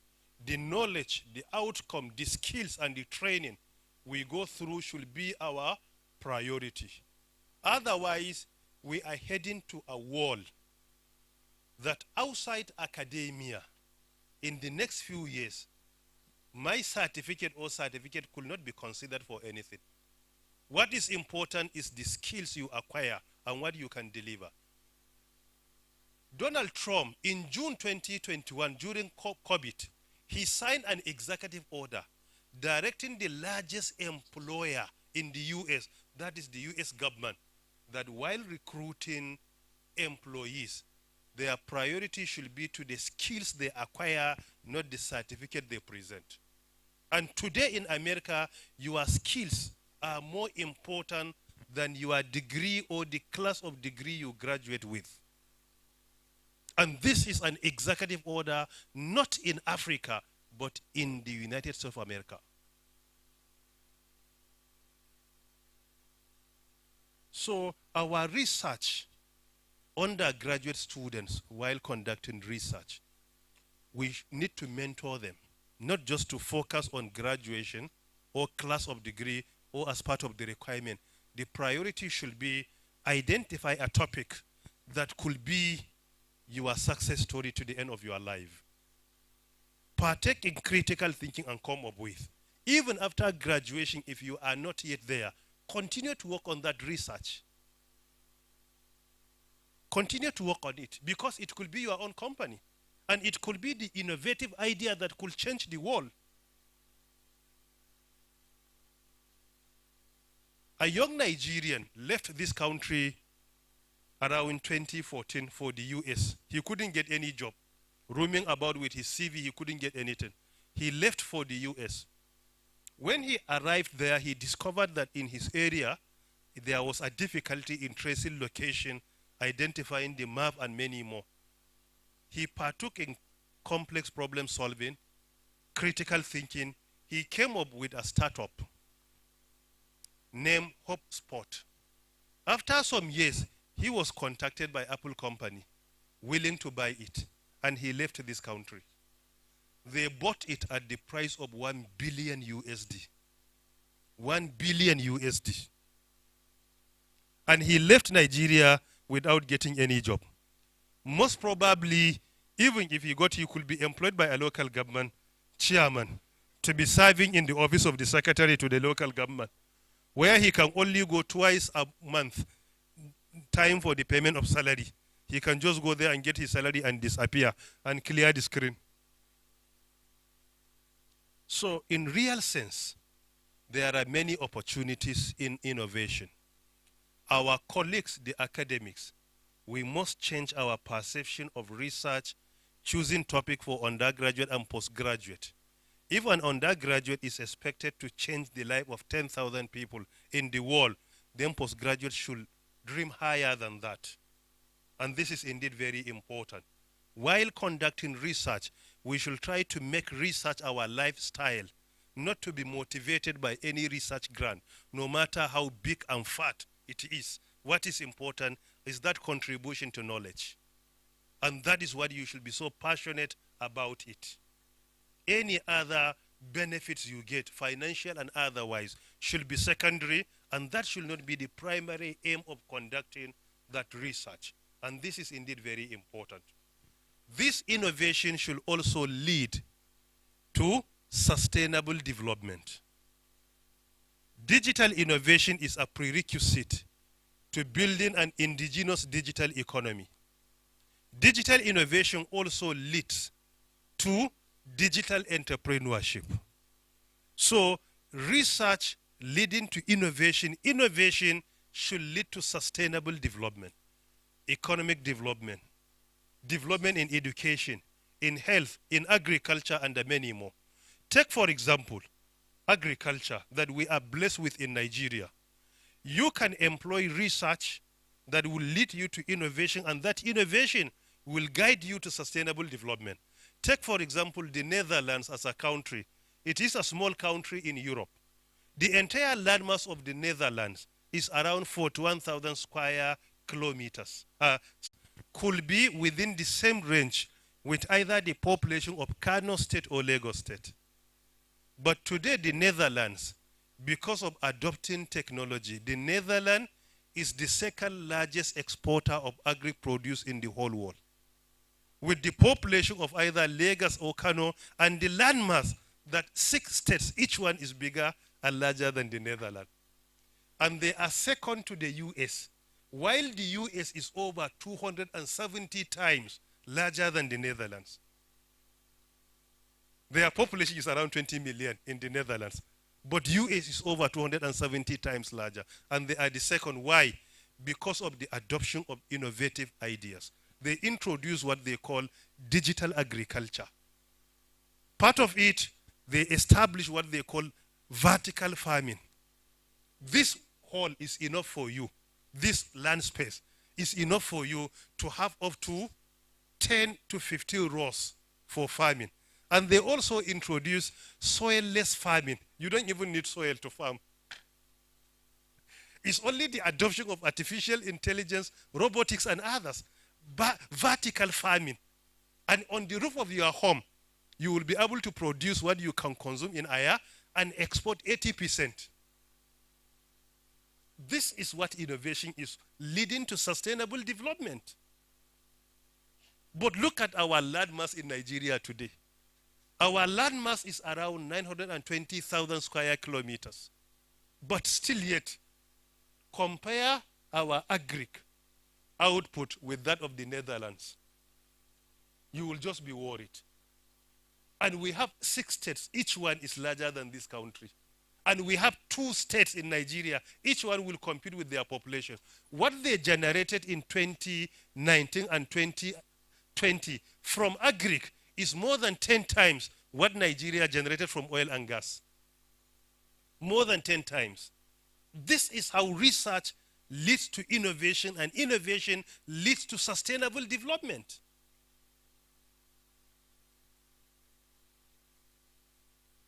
Our population should be our strength in Nigeria, in Africa, but that can only be our strength if our population is effective and productive.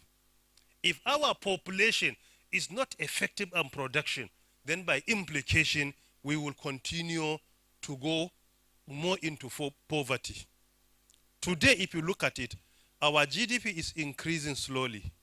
Our population is increasing significantly. Then by implication, the poverty level will continue to increase.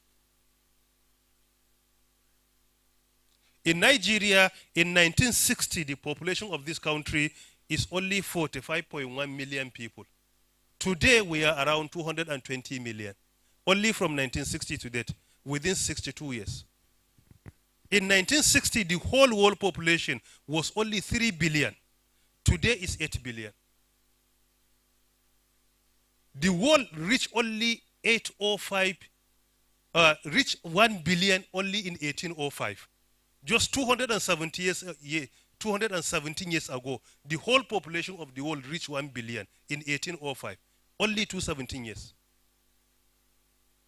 And the world population reached up to 2 billion only around 1927, 1928.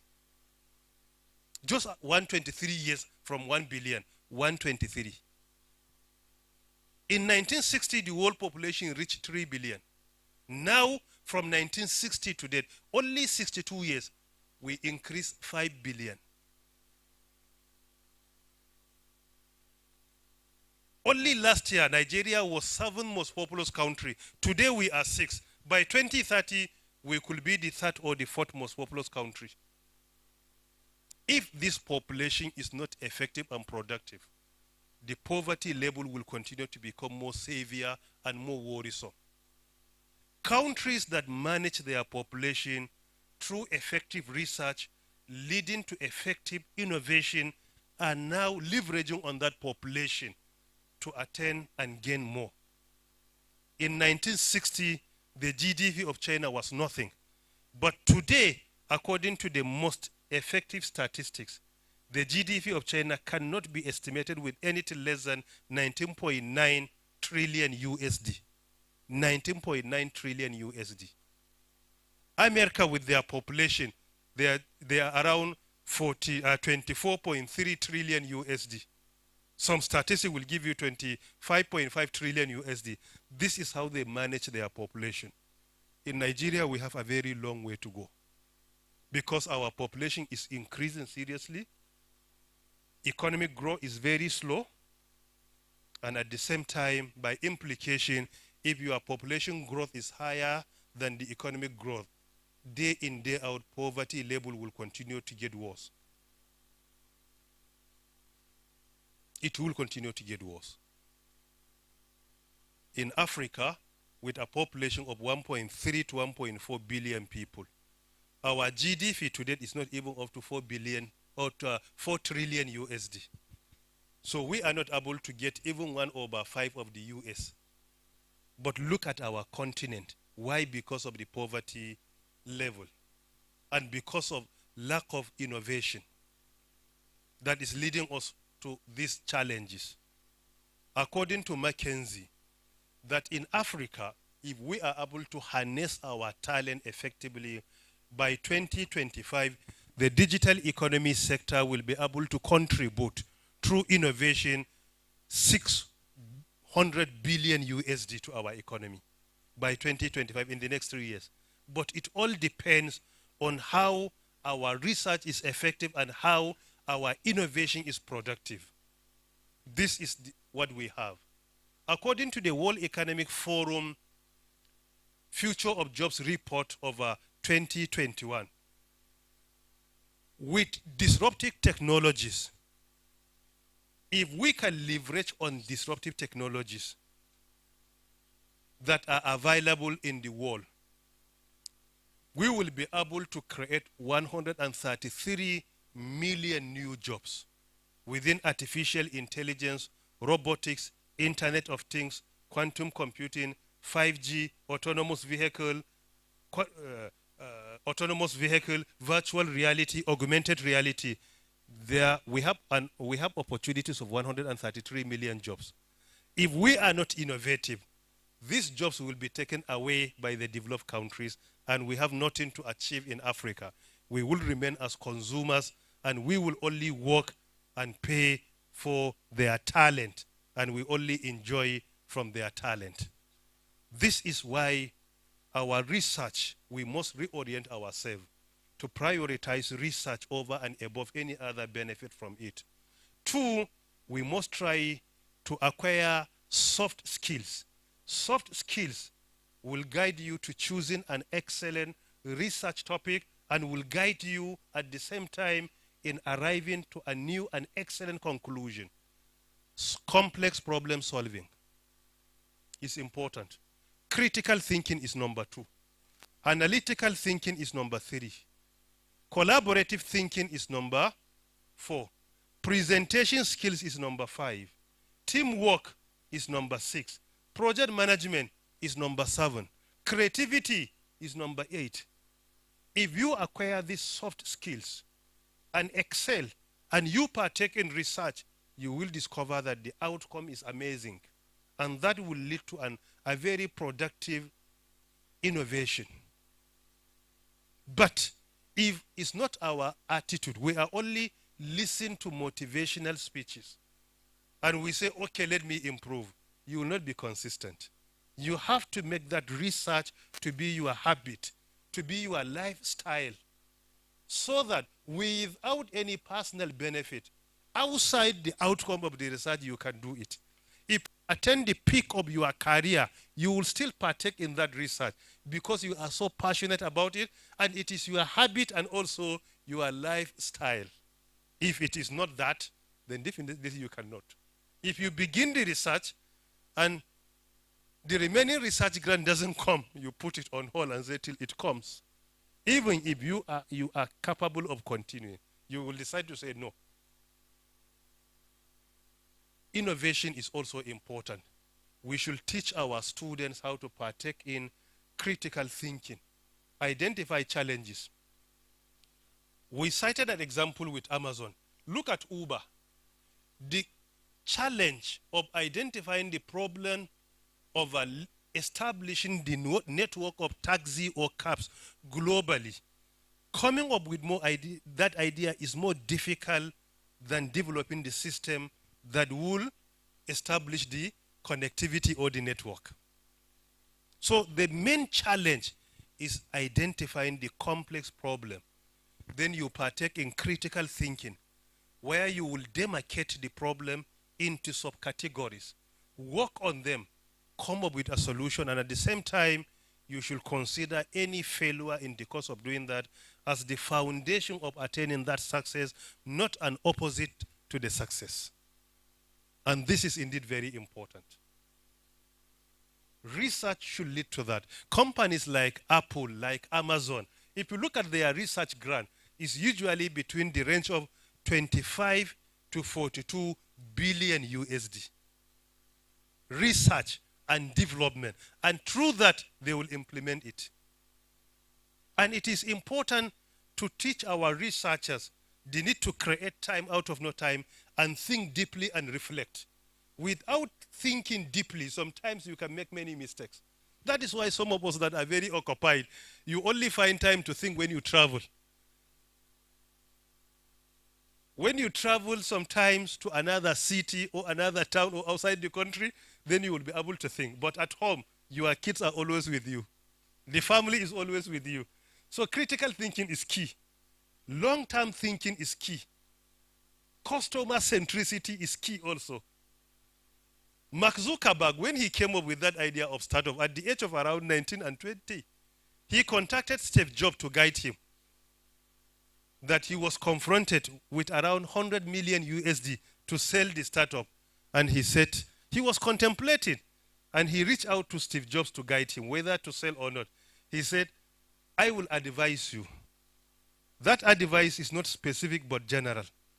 And he said to him, travel, disconnect, and reflect.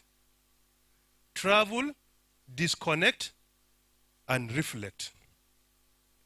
And he traveled from the US to India, and he disconnected from people, and he reflected. At the end, he decided not to sell. After coming back, within few years, he was among the top 10 richest people in the world. By this year, he is among the top 5. This is reflection. Travel, disconnect, and reflect. Research requires traveling. Innovation requires traveling. Sustainable development requires traveling. There is no monopoly of wisdom and knowledge in where I come from. The more you interact with others, the better for you.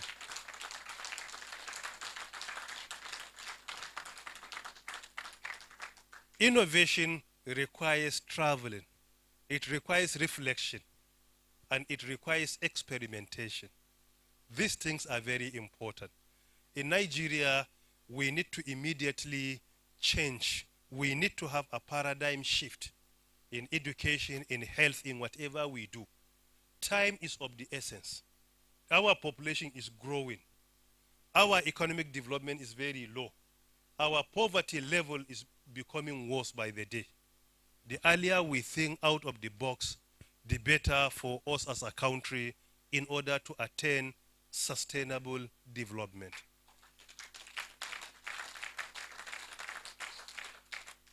From academia and my concluding remarks, I always encourage the adoption of a triple helix model, which has been developed in 1995 by two researchers, where government, academia, and industry interact.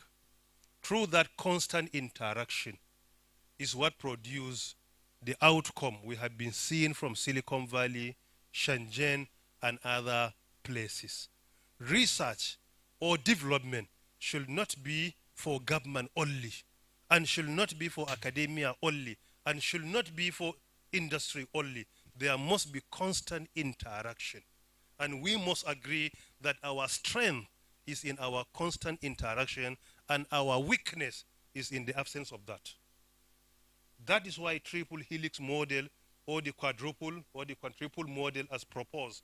Even MIT, that I happen to be the champion of the Massachusetts of Technology from 2019 to 2021, were even recommending of having up to 7 key stakeholders. But there is no doubt the major and primary stakeholders in any development are government, academia, and industry. These are the major. All other stakeholders, with due apology to them, are secondary stakeholders. Their attention will be required once in a while.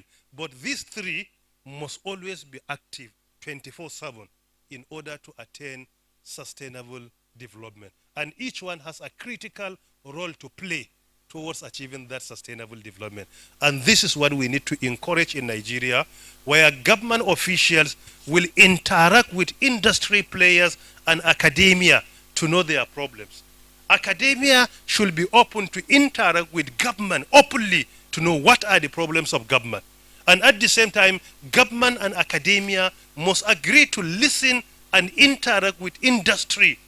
If we are interwoven, attaining sustainable development is very possible. And if we fail to interact, no one will be an island. And by implication, we will continue to find it difficult to attain sustainable development. But through interaction, we will be able to achieve that. For example, I still teach in academia. I still teach, not only in university. Once in a while, I go to secondary school and teach. I still go to secondary school and teach. And I still teach in academia. I supervise projects. I mark assignment and test. And I mark examinations to date. What I discover when I interact with my colleagues in government, most of them are not aware of the challenges of academia. And if you don't have first-hand information, only on the pages of the newspaper you read, you will not appreciate the gravity of the challenge. Still, in academia, when I interact with my colleagues, they find it difficult to know the difficulty of being a policy maker, particularly when it comes to revenue generation, which is the most difficult. And I'm glad that this is one of the areas that we have achieved.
The next item here is the unveiling the model for the AC Design Studio ICT Gardens.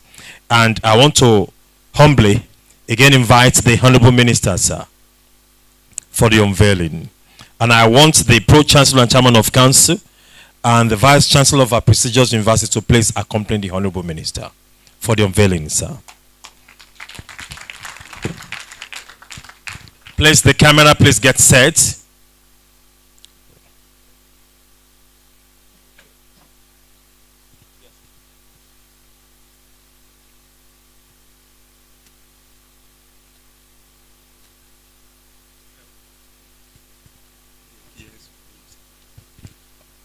Sir, the NUC, sir, please.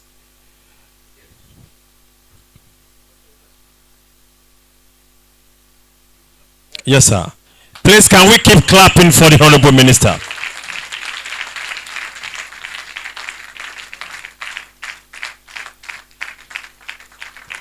We can do much better in that applause.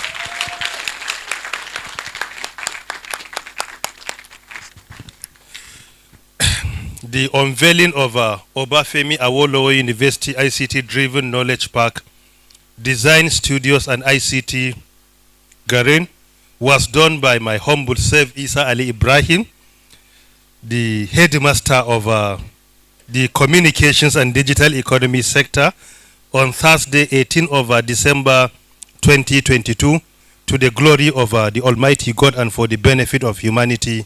And I pray to the Almighty to make it very beneficial to all and sundry. Thank you very much. Thank you. Yes, we can take a picture of this. Yeah, we'll take it.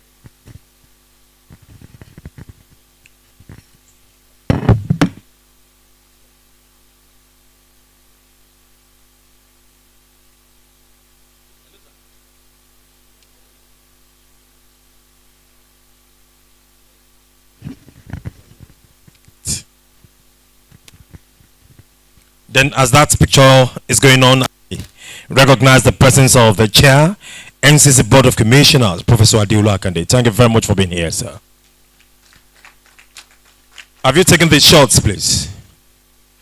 Now, please, with the kind permission of the Honorable Minister, sir, with due respect, may I ask the CEO who accompanied you to please join here?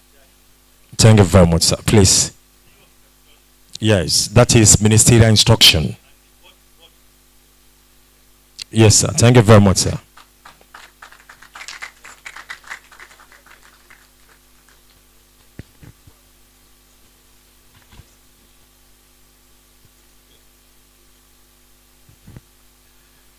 Please, can we allow the cameraman to please do the job here, please?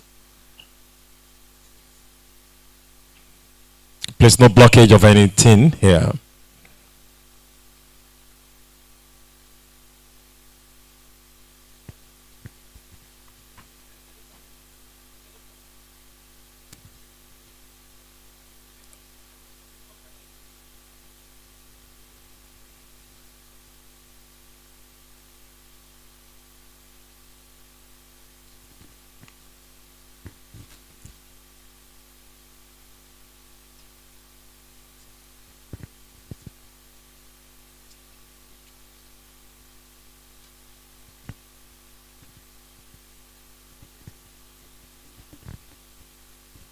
I want Professor Rotimi Adagondo to please get set for the vote of thanks.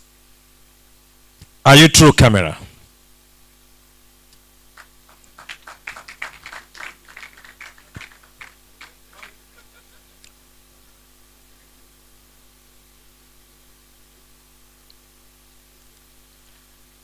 Now, camera, please take Professor Adiromo and the Honorable Minister, please. Thank you very much.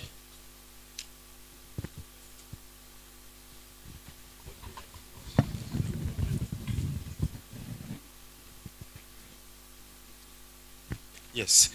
The Honorable Minister, sir. Please, with due respect, I have to ask you to stand up again. Please. I'm sorry. Yes, sir. Unto whom much is given, Much is expected. Please, can I have this removed to this background here? Tokwe, please. We would like to appreciate the Honorable Minister. I should thank you very much. The Pro-Chancellor, sir. The Vice-Chancellor, sir. The Executive Secretary, sir.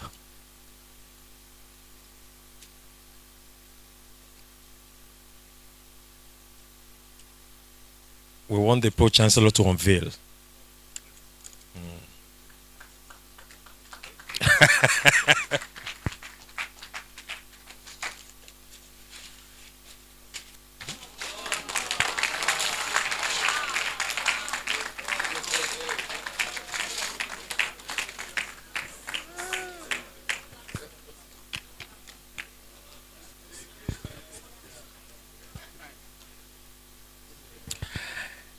Do you know that the minister and the person in this picture look alike?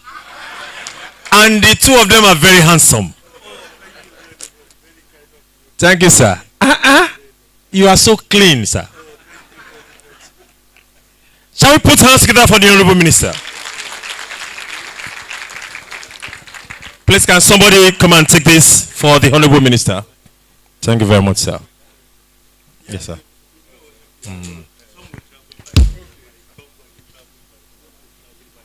Now, sir, the Pro-Chancellor will present you with a plaque. Yes, sir. Thank you very much, sir. You've done much for us. And we are expecting this that you will still do more because of your kindness. Let me get my glass. Okay, sorry.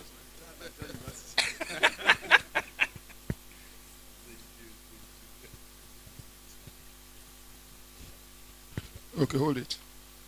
OAU ICT Driven Knowledge Park appreciates Professor Isa Ali Ibrahim, Honorable Minister of Communication and Digital Economy, for unveiling the model of OAU ICT Driven Knowledge Park, ACE Design Studio, ICT Gardens, held on 8 December 2022. Thank you.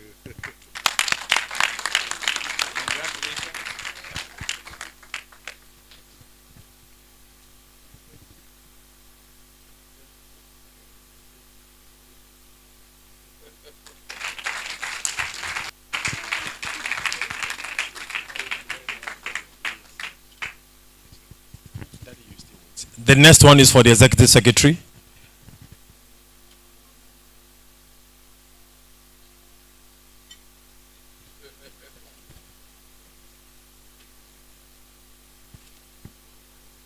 The Pro-Chancellor will unveil again.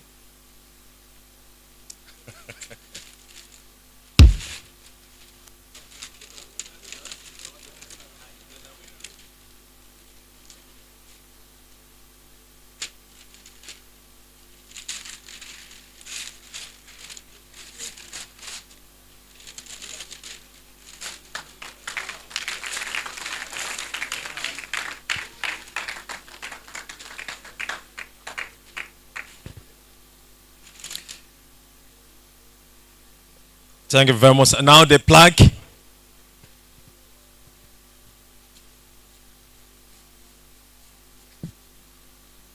The Pro-Chancellor and Chairman of Council again, sir, with due respect, sir.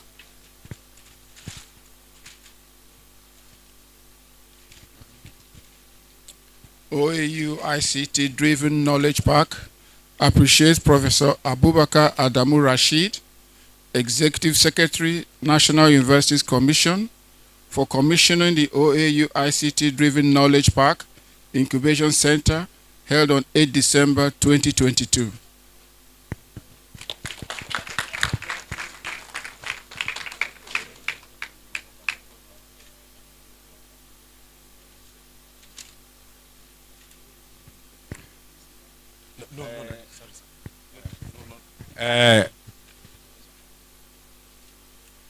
Dr. Atta, please let's bring that one.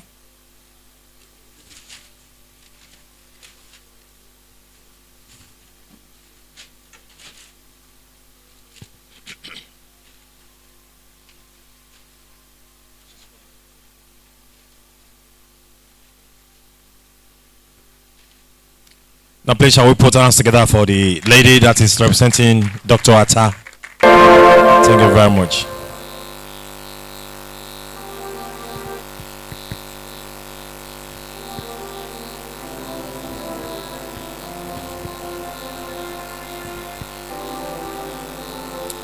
OAU ICT-driven Knowledge Park appreciates Dr. Joshua Atta, National Coordinator, ACE for Development Impact, in recognition of your support towards successful implementation of ACE OAU Park project to date, given this day, 8 December 2022.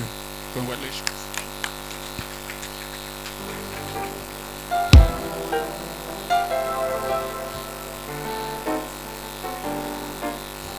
Now, we humbly want to call on the Honorable Minister, sir, to come and present a plaque for our own Pro-Chancellor.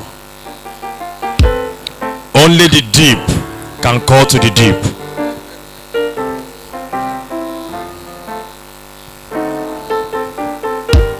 OAU ICT-driven Knowledge Park appreciates our Elder Owele Oscar Udoji, Pro-Chancellor and Chairman of our Council, Obafemi Awolowo University, for commissioning the OAU ICT-driven Knowledge Park Researchers Lodge held on the 8th of December 2022.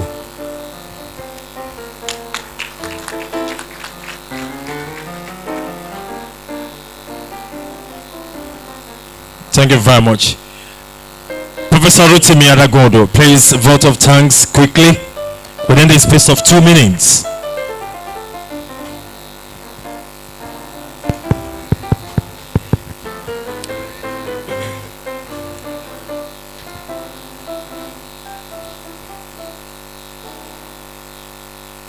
On behalf of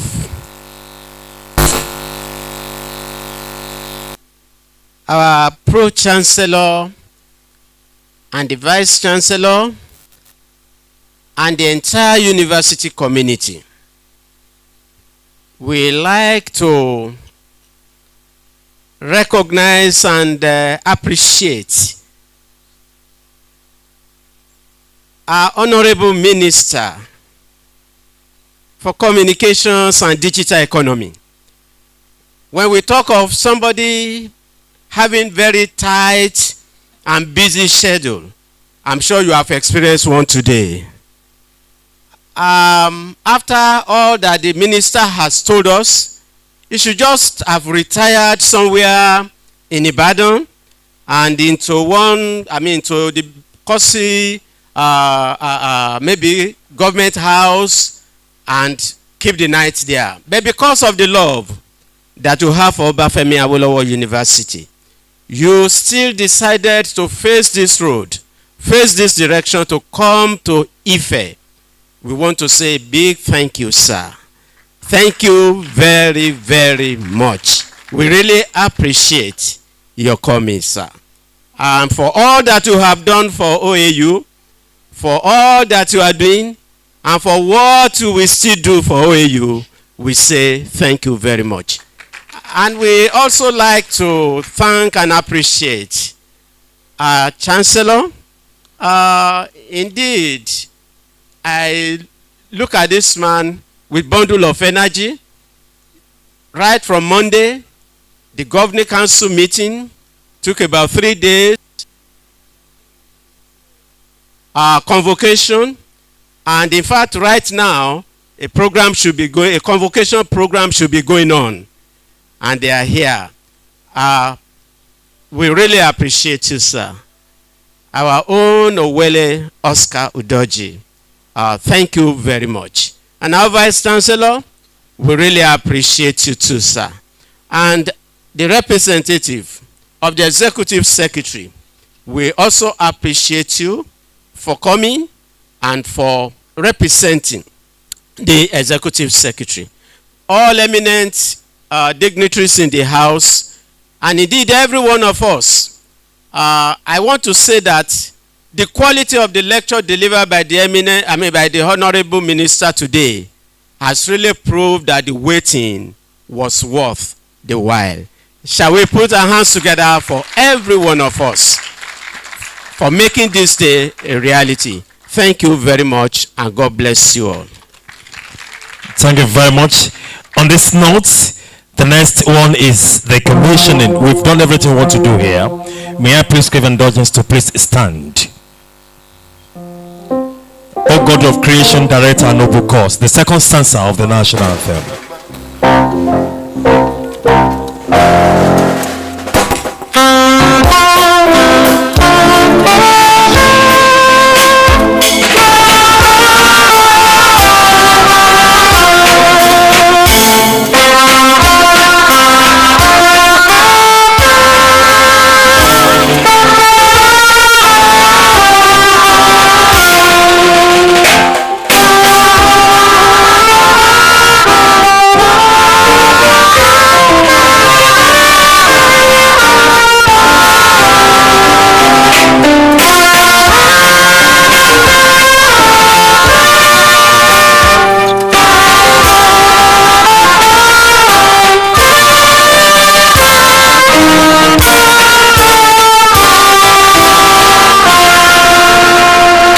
Thank you very much. Please will remain standing as the Pro-Chancellor will lead the Honorable Minister out of that place to the commissioning arena. Thank you very much. Good evening, ladies and gentlemen, and good night.